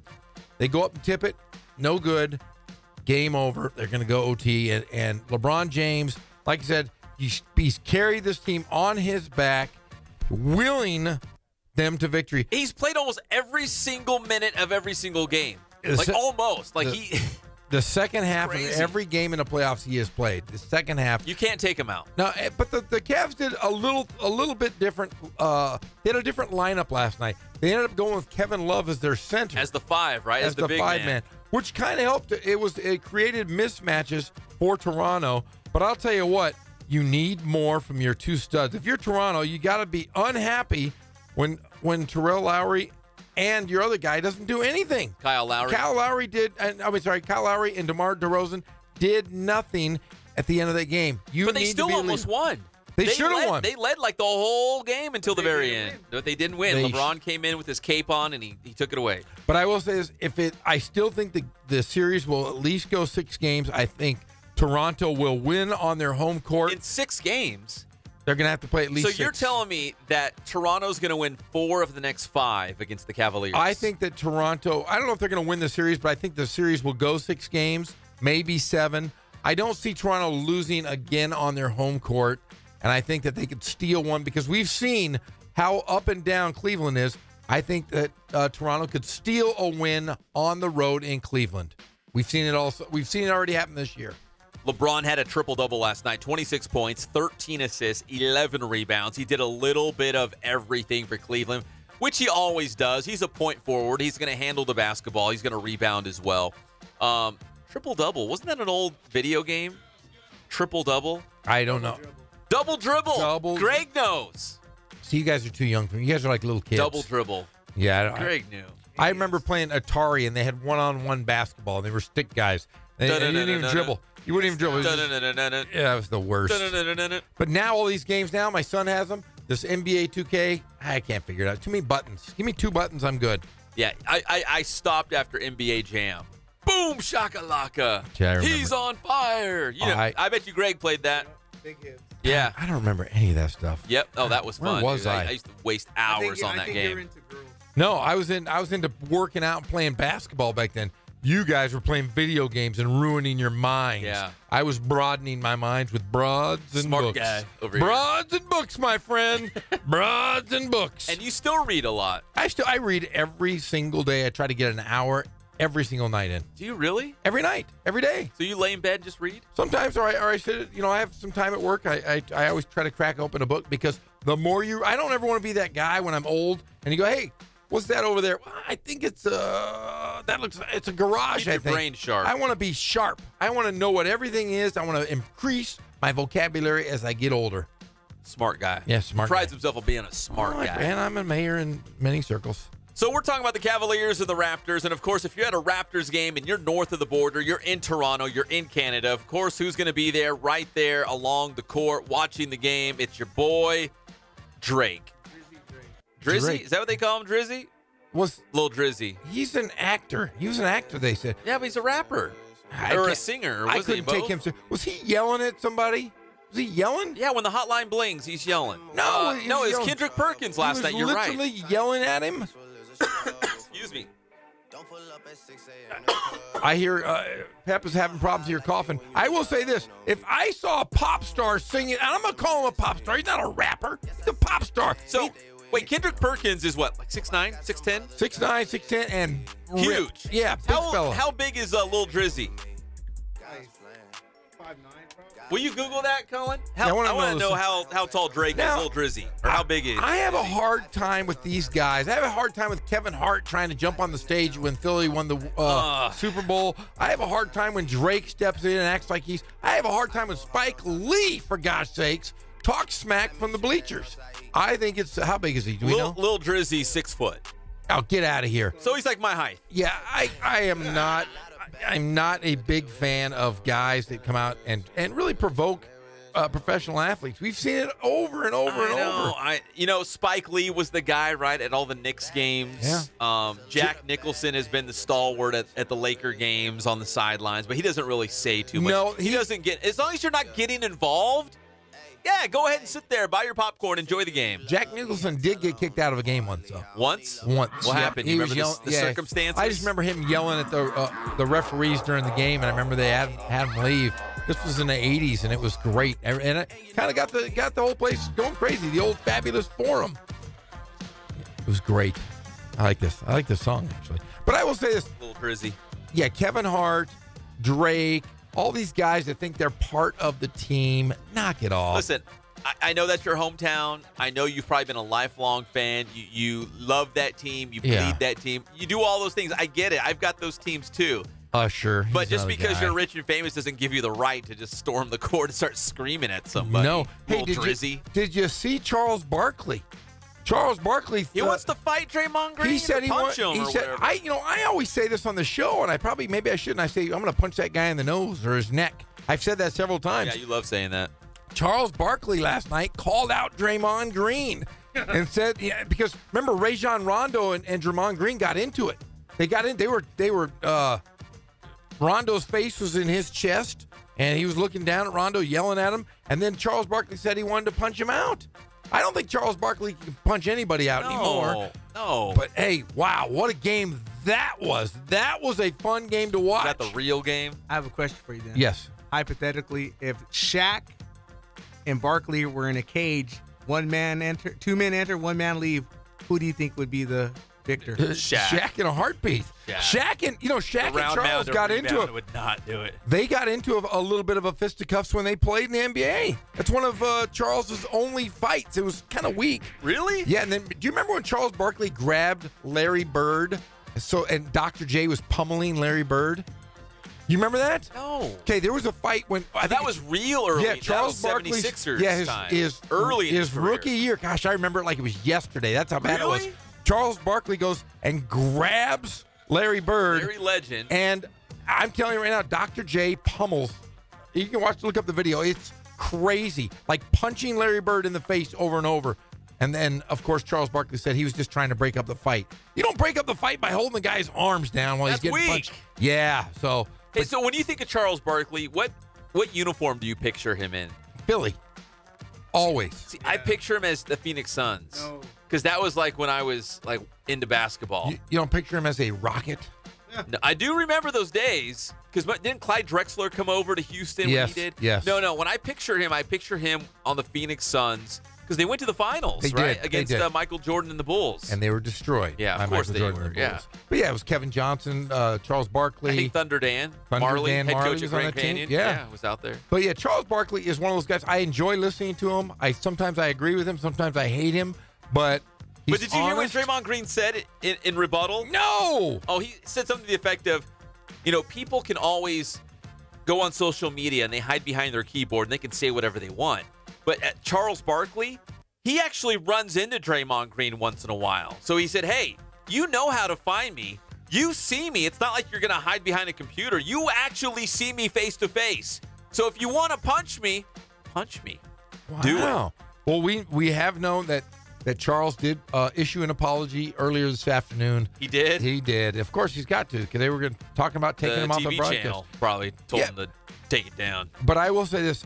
I don't think anybody stops the Warriors this year. Nobody is going to stop them. No. I don't think the Rockets. I don't think anybody. I'll say not LeBron. Not LeBron James. I think anybody out of the East that plays anyone that comes out of the West, and I do think that my Warriors are going to come out of the West pretty handily, pretty easy. Do you think Houston will give them a good run, and then they might? That'll be a fun series with Houston, right? It'll be a fun series, but I just think that Golden State has been there so many times.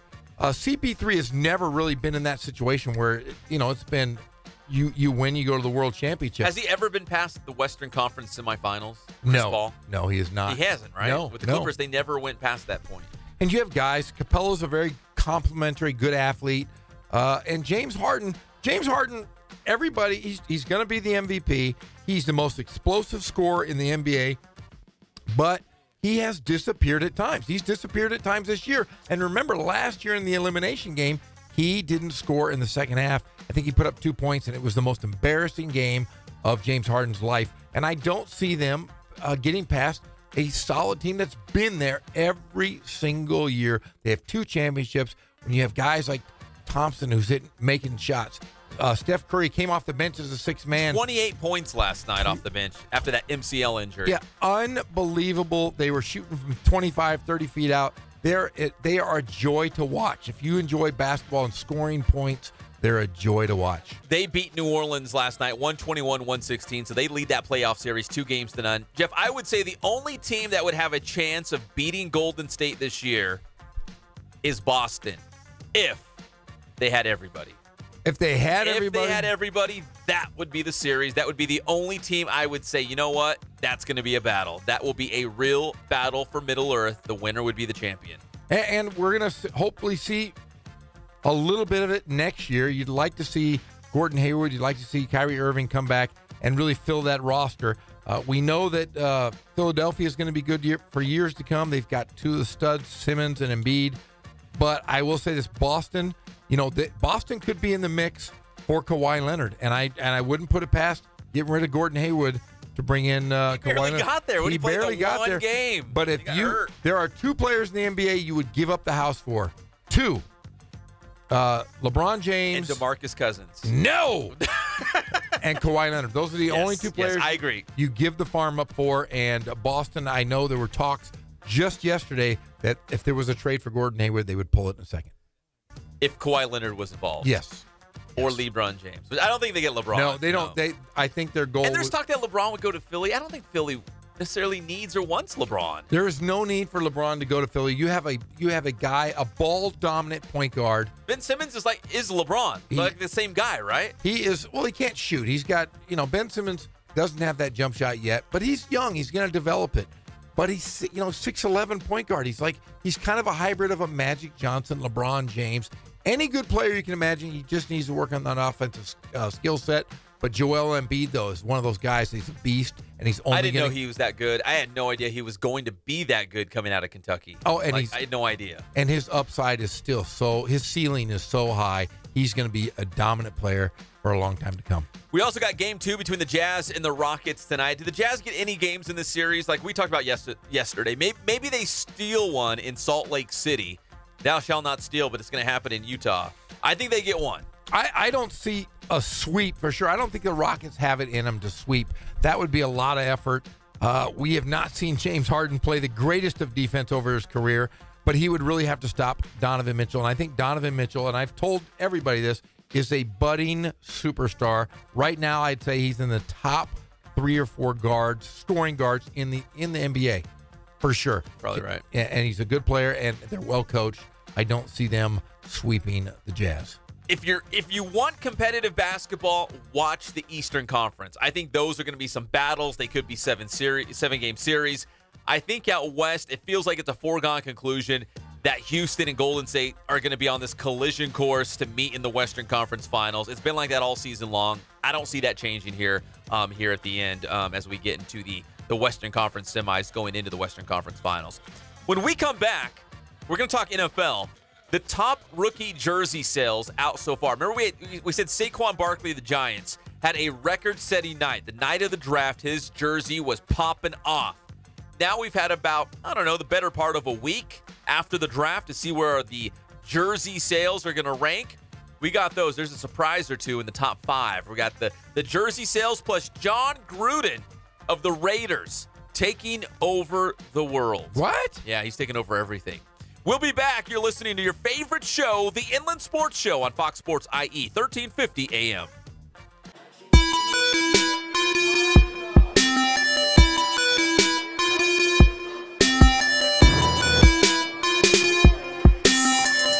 I played once upon a time at Centennial High School. I was actually on the first ever CIF championship team back in 2000, and then my senior year we won it again.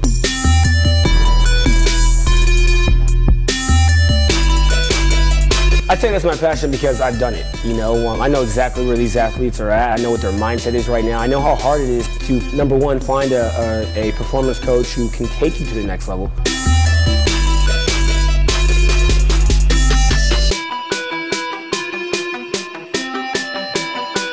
What sets us apart has to be, you know, how we work with our athletes and what we know.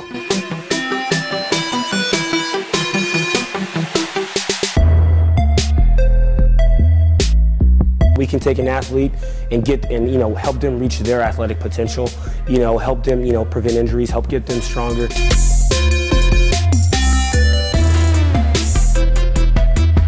I know every single athlete who steps into this gym. I know exactly where they're at, and I'm going to progress them every week. If you're not getting results, then, you know, really what's it about? We're going to deliver something that's measurable, you know, in terms of speed, power, you know, strength, agility.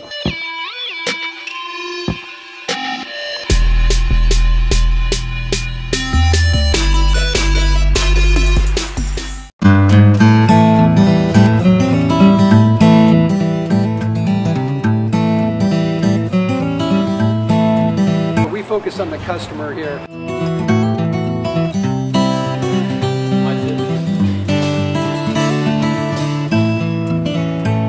Believe it or not, that is the biggest thing for customers on an oil change. They just want the convenience of coming in, driving in, getting it done, and driving out.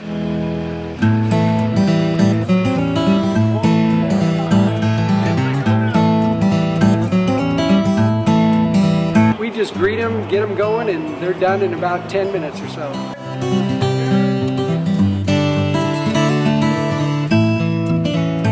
We don't push any sales on them. We do the oil change, and I think that's what sets us apart is our customer service.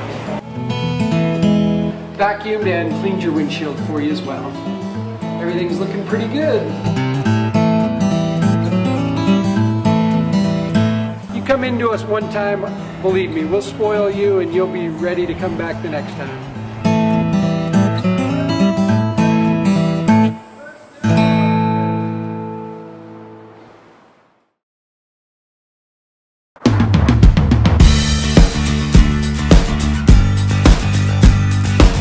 We're small, family-owned, strive for quality pre-owned vehicles. We're not a volume dealer, and we take every deal as personal to us.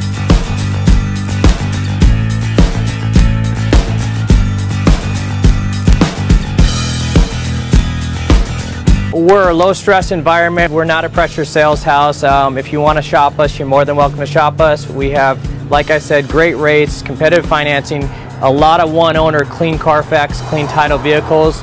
As you see, we have Carfax everywhere. That's most important to us, to educate our customers before they make a purchase.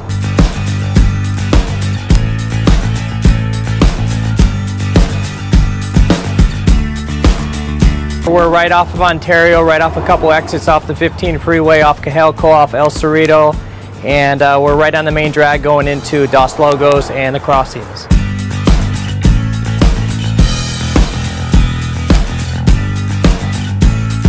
We have great financing, we have great lenders that we're using. We do buy, sell, trade, cash for your car. Whatever we need to do to help accommodate the customer, that's what we're here for.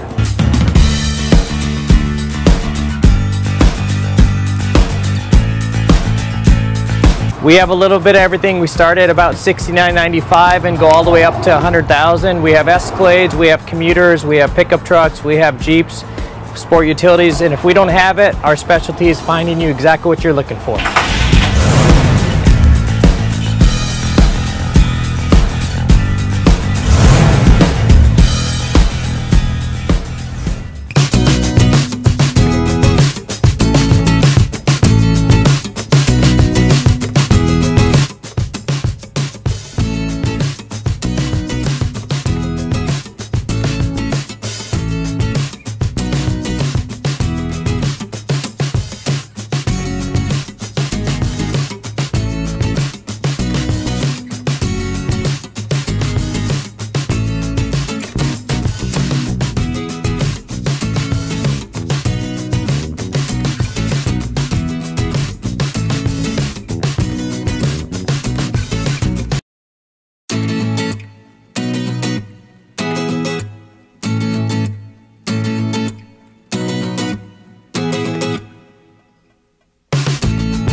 You know what? I will have some meatloaf. Let's have some meatloaf. You want some? Yes. I knew you'd come.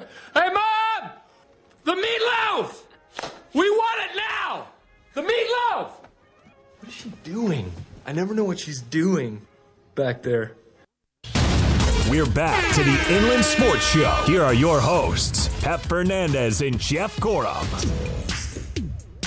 Welcome back to your favorite show, the Inland Sports Show on Fox Sports IE, 1350 AM every single day from 3 to 6 p.m. The first and the only sports show in the IE every single weekday. We love it. It's brought to you by Catalano Motors in Corona off of Temescal Canyon Road. Make sure you ask for and look for that weekly special because you're going to save thousands of dollars. You can thank me later. Go check out Catalano Motors. Go find that sweet new ride. It's the special. You'll save lots of money. You can call Derek Catalano directly. Say, I want the new special this week. And save lots of money and no pressure. Catalano Motors. So we are talking about the NFL top rookie sales for jerseys. Remember Saquon Barkley, New York Giants, number 2 overall, popping off on NFL Draft Night. In fact, he set a new record. He beat Johnny Football, Johnny Manziel's Cleveland Browns jersey. I'm still a little bummed about the way. Why didn't the Browns pick Barkley and then they had their choice of quarterbacks? The dumb Brown move. Because Baker Mayfield had the intangibles. But he was a leader. He was competitive.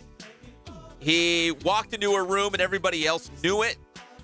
Like, he had all those things. See, they didn't care how fast he could run or how high he could jump or how far he could throw a football, even if it was over a mountain. Didn't matter. He walked into a room, people were like, hey, Baker Mayfield's here. That's what's up. I honestly don't think the Giants would have drafted a quarterback even in that second pick, even with Saquon Barkley gone. They would have had their shot to get Baker Mayfield. You know? I don't know if I believe the old Patriots would have traded up to get him. We're going to scoop him up. I don't believe any of that. I just find it to be silly. But maybe I'll go out. Maybe I do love the Giants jerseys. Maybe I'll go out and buy a Saquon Barkley jersey just because? I've never owned a jersey. Maybe I'll buy one. All right, so we have the rookie sales. Saquon Barkley was the big hit on opening night of the NFL draft, the first round last Thursday night. So it's been about a week, right? The good part of a week, 6 days. Excuse me. Saquon Barkley, after about a week, is still the #1 selling rookie jersey in the NFL.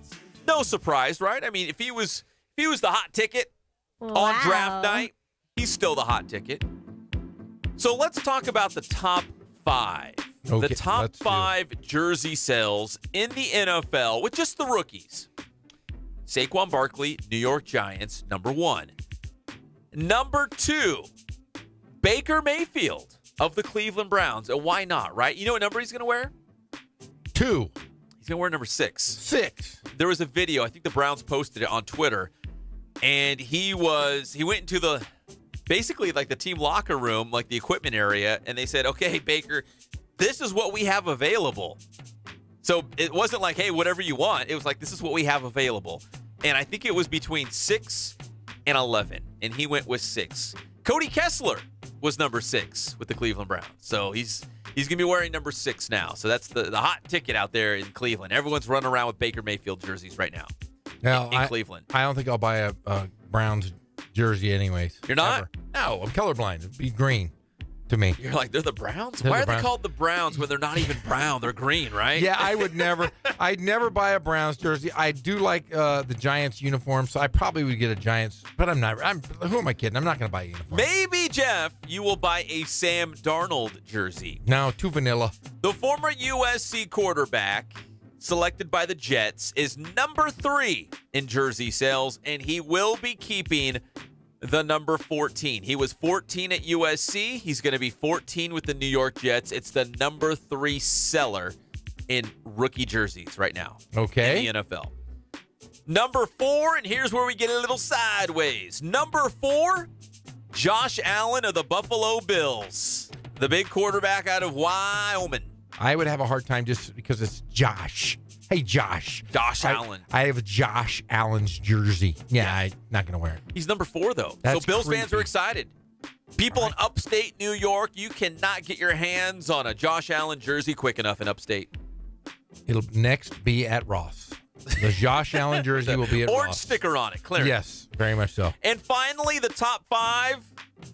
If you guessed Josh Rosen of the Arizona Cardinals. I did. You're wrong. What? It's not Josh Rosen. What do you mean it's not Josh Rosen? You would think, right? You would think he's got a little bit of attitude. He's marketable. You would think the folks in Arizona couldn't get to the store fast enough to get their Josh Rosen Arizona Cardinals jersey. No, it's not. It is Shaquem Griffin of the Seattle Seahawks, the 5th round pick. Remember, we talked about this guy who at 4 years old, they amputated one of his hands. He still played football. He got drafted in the 5th round, and now he joins his twin brother Shaquille in the Seattle Seahawks team. So he's number 5 on the list. I believe he's going to be 49, I think it said. So he's outsold his brother, and his brother's on the team? Well, in rookie sales, but probably he has. Well, maybe it's just Griffin in general. Maybe it's just a generalized Griffin. No, it's Shaquem, man. Wow. That's pretty impressive for a young guy. So rookie sales so far, it's kind of a good pulse to see who's popular, who are fans excited about. Saquon Barkley, Baker Mayfield, Sam Darnold, Josh Allen, and Shaquem Griffin. Well, Shaquem Griffin, though, was not drafted in the first day, but he was at the draft the first night and got the biggest ovation from the crowd when they introduced him being in the building. He's a great inspirational story out of University of Central Florida. But on top of that, the guy can ball out. He is a fantastic football player. So the Seattle Seahawks, they took him, and now he gets to reunite with his twin brother up there. So Seattle fans, on their way to go get their coffee and their flannels, they're picking up those Shaquem Griffin jerseys, right? They're all sad up there. They're like, I'm so depressed with my guitar, but I'm going to buy that jersey. When I went up with UCR, as soon as we got off the plane, it's just something in the air. The entire depressing. We all just cried. But we walked off the plane just crying. We're like, why are you crying? I don't know. Why am I drinking this coffee and crying so much? Man, and everybody I noticed in those cold cities smokes cigarettes. Everybody. Portland, Seattle, Arcata, California. Do they? Probably, I would imagine. That's my people. I know they do. A lot of people in those colder places. New York, every place I've been, guys are always smoking cigarettes all over the place. Real European. Yes, very Euro. All right, one other quick thing real quick. For all the Raider fans out there, we do it for Greg. We do it for the Raider Nation. Crank up the music. You know what this means. We're the home of the silver and black here on the Inland Sports Show. So there's a report that new head coach John Gruden, he basically is taking over everything. Consolidated power, as it's described in this report.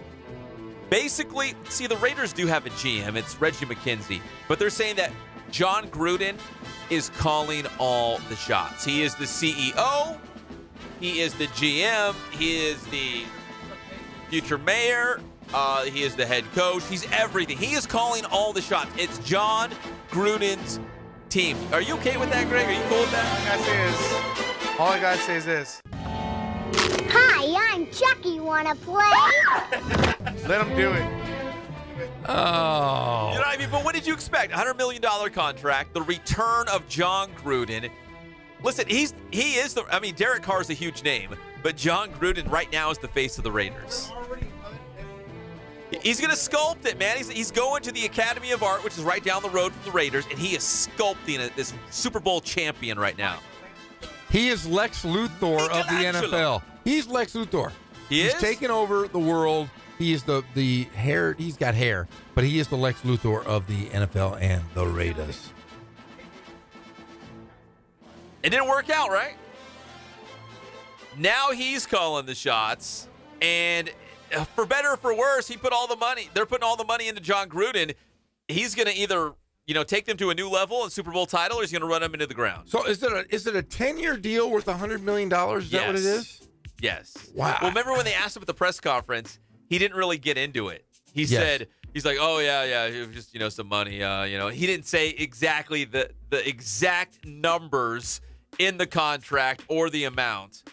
But, yeah, it's been reported it's $100 million over a decade. See, I don't know if he can last 10 years. He's never lasted 10 years anywhere. He got traded before that. I don't know if anybody, with his age, hasn't been coaching. I don't know if he can be involved for 10 years. That's a long time. It is a long time. But you know who's going to play even longer? Tom Brady. When we come back here on the Inland Sports Show, Jeff, you'll understand this. You cannot make a decision without asking the wife first. So Tom Brady's been running around saying, I'm playing into my mid-40s. Well, maybe he was saying that before he actually talked to Gisele Bündchen. Because now he's talking a different story. We've got those details when we come back. It's the one and only Inland Sports Show on Fox Sports IE, 1350 AM.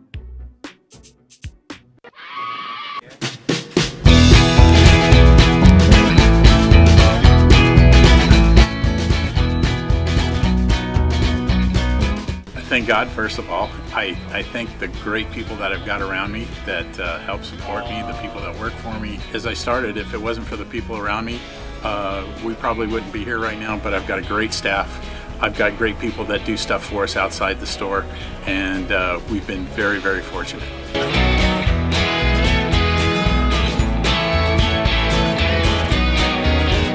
Our service is impeccable, and we just keep trying to get better every year. We can do online stuff for your teams, as well as, like I said, the screen printing, the embroidery. We also have 3 women that do extra sewing for us, like tackle tool on uniforms, or the bling or rhinestones for different shirts for the ladies. That's why we have certain racks just for certain schools, and the fun about that is that it turns into other schools that may come in here that aren't as close, that we can do stuff for them as well. We've had very, very good customers throughout the years, and it's just been a blast.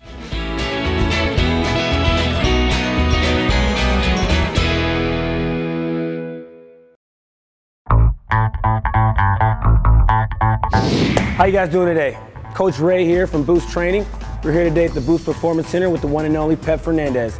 Today's Boost Training tip is all about strength. And of course, it's very specific to speed. We're talking about the single leg supported low squat. Come check it out.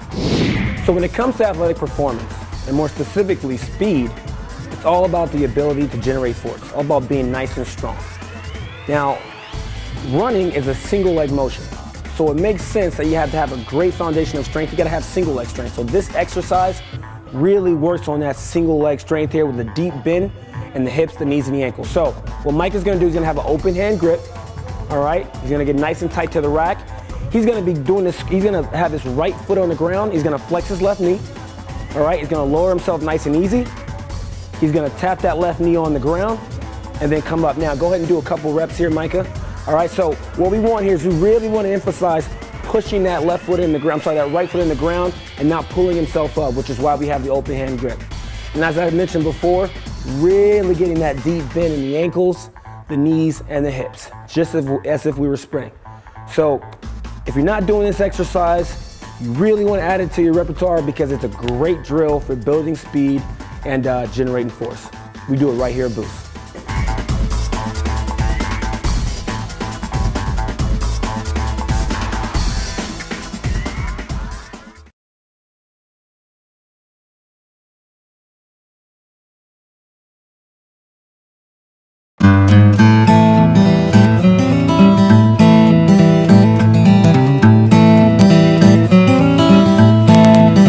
Focus on the customer here.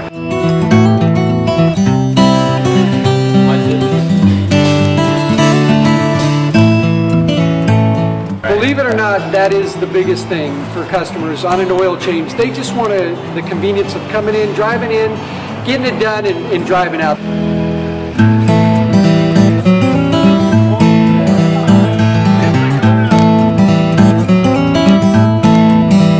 Just greet them, get them going, and they're done in about 10 minutes or so.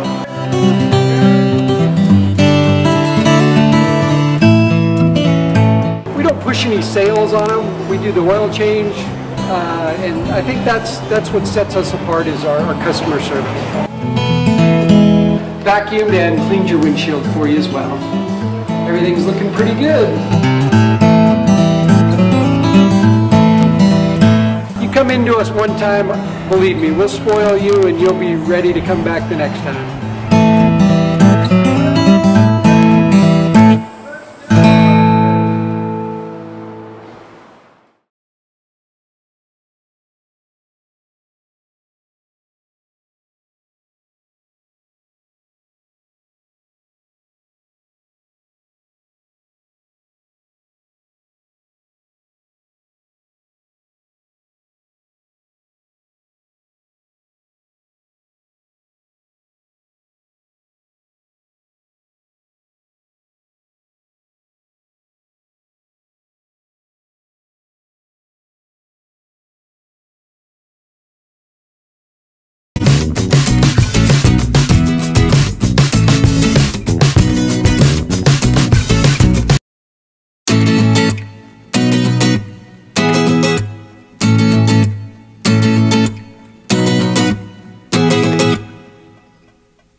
And Jeff Gorham.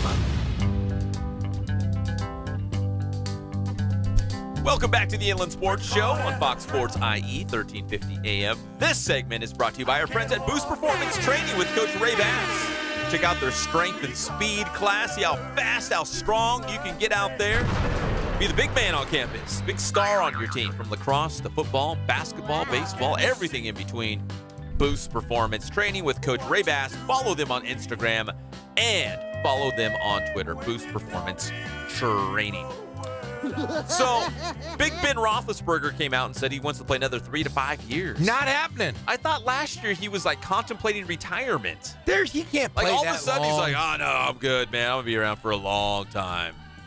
I don't believe he will be around that long. He can barely move. He moves like I do. He's always hurt. Now, get out of here, Ben Roethlisberger. He lives too hard of a life. Does he? Yeah, he's not like Bunchen and Brady, my friend. I thought he calmed down a little bit. I don't care if you calm down. He was kind of frat boyish for a while, but I thought he calmed down a little bit. You know what? Those years of being a frat boy have not been kind to him at all. But I will say this, Tom Brady's always looked the same. He's always been the picture-perfect All-American looking boy, hasn't he? I mean, Pretty much. Yeah, I mean, he's looks like he's about 25 years old still. Yeah, pretty much. Mo Brady's brother. But Ben Roethlisberger, no freaking way. Well, Jeff, you'll understand this. Every decision I make, I ask my wife. You get this? Like, hey, what are we going to eat for dinner? What are we going to do on Saturday morning? What plans do we have? Where are we going after this? Everything goes past my wife. I am a slave to the Smedberg. Yes, 100%. Anything that she says, I do, except for eat, because I love to eat, and I choose my own food. And, sometimes I'll say, hey, yeah, that sounds fun. Let's go do that. And then I talk to my wife. She's like, oh, no. We're going to the nursery. We're going to go look at plants. Oh, no. You need to build a moat. You need to dig a moat around this tree. No. We need to clean up the front yard before we go off and go see Infinity War. Like, I don't make my own plans. I just wait for her to tell me what to do, right? That's everybody. Every good. That's right. Every good marriage. If she's happy, I'm happy. Yeah. Look at me. I'm happy. All right? I'm really happy. Then why am I always so beat down, Pep? So even like a big radio star like Jeff Gorham has to talk to his wife. Even Tom Brady has to talk to his wife. So Tom Brady, who is 40 years old, has been saying for the longest time he's going to play into his mid-40s. He'd like to play until he's 45 years old. So that's another 5 years in the NFL as the quarterback of the Patriots. That's what he would like to do. Well, he's married. His wife's name is Gisele Bündchen, supermodel. Bündchen. So he kind of backtracked a little bit. He did? He came out today and said, well, here's the deal. He wants to play until he's 45. So far with his wife, Gisele Bündchen, he's negotiated another 2 years. So he's going to play another 2 seasons with her blessing. And then all bets are off because he hasn't negotiated until he's 45. That's another 3 years after the 2 that his wife has given him. Yikes. But see, it's in a weird situation. You think of it this way. His wife makes like 10 times the amount that he makes. He doesn't have to work, basically. She is the breadwinner, hands down. Hey, Colin, will you Google how much Gisele Bündchen's worth and how much Tom Brady's worth? I would say that she doubles him. I'll go with that. At least doubles him. She is I don't find her to be attractive at all. At all? Not even a little bit? Not at all. Like if I saw her walking across the street, I go, hey, she's all right. She's Jennifer. They kind of look similar, don't they? If I had a choice, you know what? Jennifer Aniston's after Friends. Probably Jennifer Aniston, just because she always wore really small shirts. That's probably and Gisele Bündchen is probably too tall and too thin. All right. Here we go. Intern Colin, let's go to the update desk. Okay, in 2017, according to the internets, Tom Brady is worth $180 million. That's US a lot. dollars. Gisele in 2015 was worth $360 million US dollars. That is double. That's twice as much. Oh, yeah. I totally called it on that one. Holy smokes. No wonder they're vacationing in Qatar. Yeah, you realize, though, and we've talked about this, football players, you think, wow, football is the biggest sport in America, that you would think that they would make so much more. Nobody in the world should make more than an NFL star quarterback, the greatest quarterback of all time. Hey, and one of our friends we looked up, and I don't want to say his name just because he is our friend, he's worth $200. What sport did he play? Basketball. Professional basketball player. For 15 years, marginal, decent player. Like a starter. Not an all-star, but a starter for a long time. And he's our friend. We looked him up. He was worth $200 million. Do you remember that? Yes, I remember He is worth $200 million. Of course I remember and he's our friend, and he is worth more than Tom Brady. When I had the opportunity to go to the NBA, I should have just done it. Anybody. I don't care. Forget football. You get hurt. You only play 16 games a year if you're lucky. See, Gisele's the breadwinner, so she has the right to call the shots in the Brady household. They're worth, this was 2015. She's probably worth $1 billion. It's not like he has to go to work because the family needs money to put food on the table. He's just doing it because he loves football. Yeah. Hey, Greg, remember you said Jennifer Aniston or Gisele Bündchen? I take it back. Gisele Bündchen. I don't care what she looks like. She could look like Roseanne. What was it, 380? 360. 360. Holy smokes. That's more money than you can throw a stick at. All right, so if you're a Tom Brady fan, if you're a Patriot fan, Tom wants to play 5 years. His wife says he can play 2 years. and then we'll go from there. So we'll see what happens. And one other quick NFL note in this segment. So the Cowboys, they got rid of Dez Bryant. And Good. And you could say, Dez Bryant is because he was kind of nuts. Couldn't control him. Kind of wacky. No, the Cowboys came out and they said, here's the real reason why we cut Dez Bryant of the Dallas Cowboys. It was his inability to win one-on-one matchups. That was the main factor why they got rid of Dez Bryant. But, Jeff, if you look around the NFL, has anyone swooped in and said, man, we got to be the first in line for Dez Bryant? Has anyone got him yet? No. No, he's still out there. And the reason being, and we've talked about this at length, he is not a number one receiver. He doesn't have that breakaway speed. Just like he just says, inability to win one-on-one matchups, that right there, if he decides to go to Arizona to be a second or third receiver, play some place like that, he would fit in. But I think the pride, the ego of Dez Bryant will never allow him to be a second receiver. He'll end up in Buffalo. But it might be the best thing, because if you're not the number one, they're not keen on you. You might have a one-on-one with the, I don't know, I guess you'd say the second best corner. You know what I mean? Like, yes. he might actually have a really good year being a number two guy. Have incredible numbers. Yeah, and I just think, though, that sometimes we've seen it with Keyshawn Johnson. We saw it with Ocho Cinco. When they start to wane, they don't want to give up that role as a number one. Receivers are a different breed. They're rock stars. And I don't think they can get out of their head that they're not a number one. We're seeing it right now with Carmelo Anthony in the NBA. He is no longer that number one threat. And it's hard for those guys. It's hard to let it go. It's hard for them to say goodbye. And the one thing that always is constant, Father Time wins every single time. When we come back on the Inland Sports Show, we got a Cal Baptist baseball update. They're taking on the Mimes from the Academy of Art. Are they really the Mimes? No, they're the Urban Knights. But they might be. They're the Mimes in our book. The Mimes. And then also the Inland Empire 66ers. They're on the field right now, taking on the Lake Elsinore Storm. We'll have that update as well. And the latest on Los Cucuys. Ay! We'll talk about that as well. We'll be back. It's the one and only Inland Sports Show, Fox Sports IE, 1350 AM.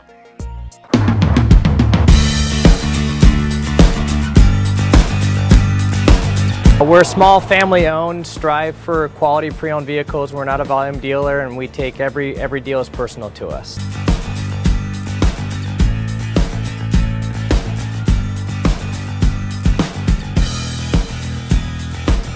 We're a low-stress environment. We're not a pressure sales house. If you want to shop us, you're more than welcome to shop us. We have, like I said, great rates, competitive financing, a lot of one-owner, clean Carfax, clean title vehicles. As you see, we have Carfax everywhere. That's most important to us, to educate our customers before they make a purchase.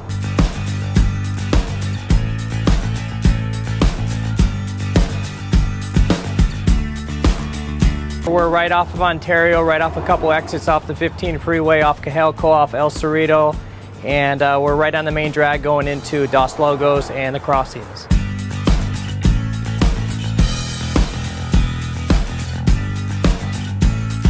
We have great financing, we have great lenders that we're using. We do buy, sell, trade, cash for your car. Whatever we need to do to help accommodate the customer, that's what we're here for.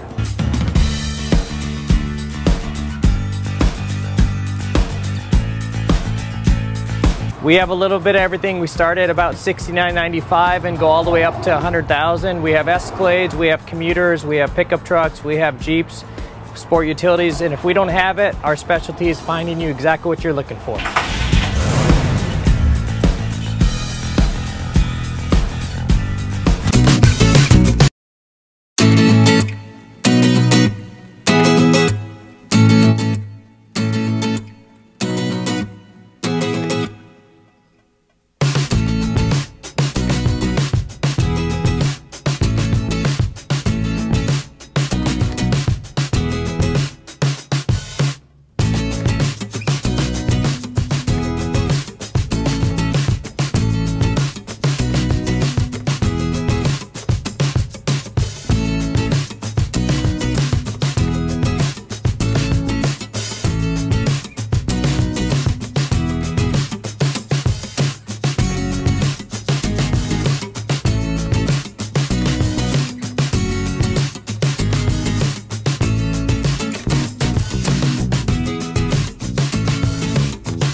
to the Inland Sports Show. Here are your hosts, Pep Fernandez and Jeff Gorham. See, Greg's getting us in a good mood. You look outside, the rain, the clouds, it's cold. I got a big smile on my face. I am cheesing hard, just like Trevor Oaks of the Kansas City Royals, throwing away his plate of spaghetti to get to the big leagues. If you missed that interview, you can circle back here on the Inland Sports channel on YouTube and listen to that one. Trevor Oaks was awesome. I would never throw away a plate of spaghetti for anything. No, you would not. Never. You'd throw it in a Ziploc bag and take it with you, just in case. Smedberg could tell me she was going into labor. I am finishing my... Hold on. Hey, I got 2 more meatballs. He had me at meatballs. When he said he was going to throw away, he had a term that he used. Sounded like a baseball. He was digging into meatballs, whatever he said. And I was like, that sounds like a baseball. Was he grubbing? Was he grinding? I was grinding into some meatballs. There's no way in heck I'm not leaving a good meal on the table. I don't care if it's for a kid, a death in the family. You love your meatballs. I am finishing my meatballs. The Inland Sports Show is brought to you by Ken's Sporting Goods. More than 40 years in the Inland Empire. They are a staple of the IE. Everybody goes to Ken's for their sporting gear needs, Letterman's jackets, team sales, embroidery. They can do it all. They do all in-house right there in Horsetown, USA, Norco, California, or you can visit them online at kenssportinggoods.com. Go check them out. Lots of cool stuff. Helmets, cleats, baseball bats. You guys know the drill by now. All right, we got lots of afternoon baseball. We saw the Quakes right here on Fox Sports IE. They lost this morning to Modesto. What was the score, 11-4? 11-4. Oh, man.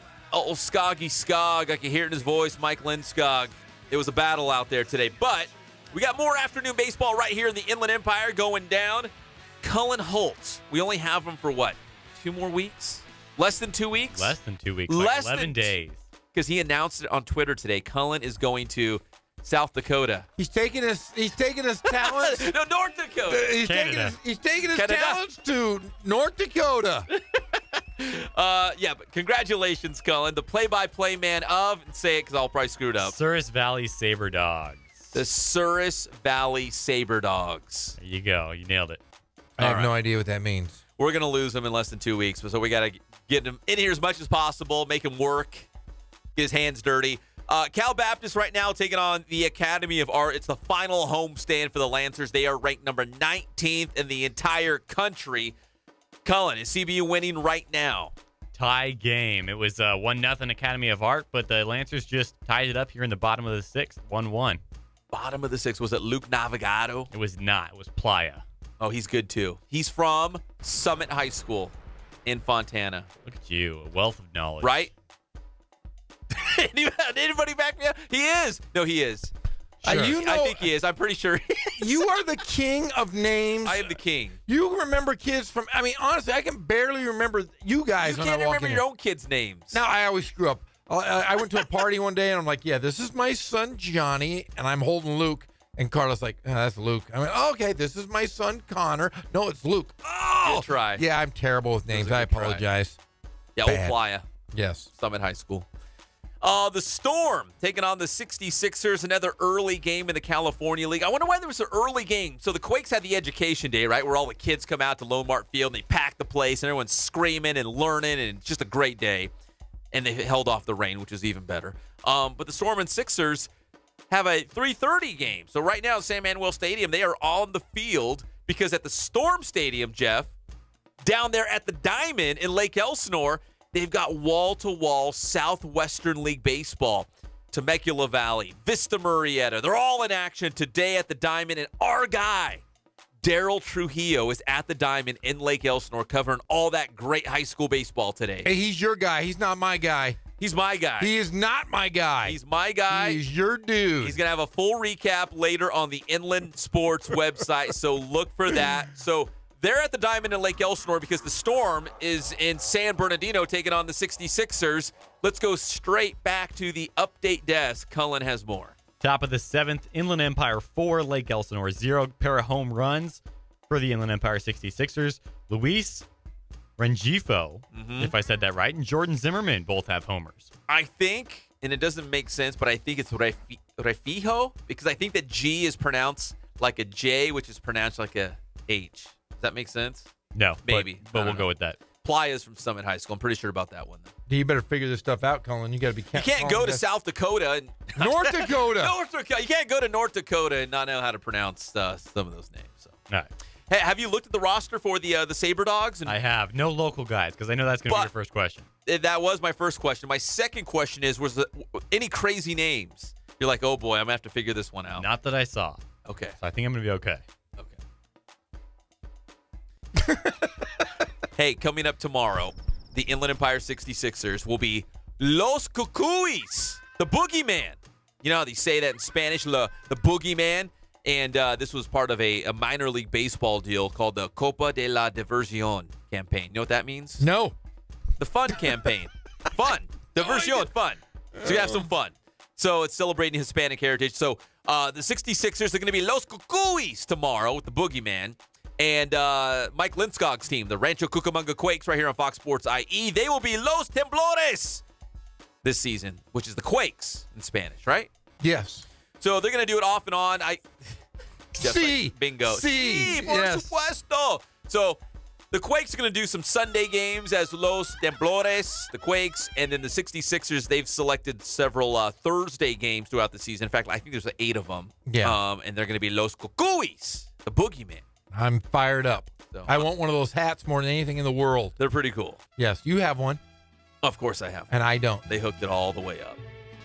When we come back here on the Inland Sports Show, we're going to, this whole segment, we're going to just honor and salute the great Albert Pujols.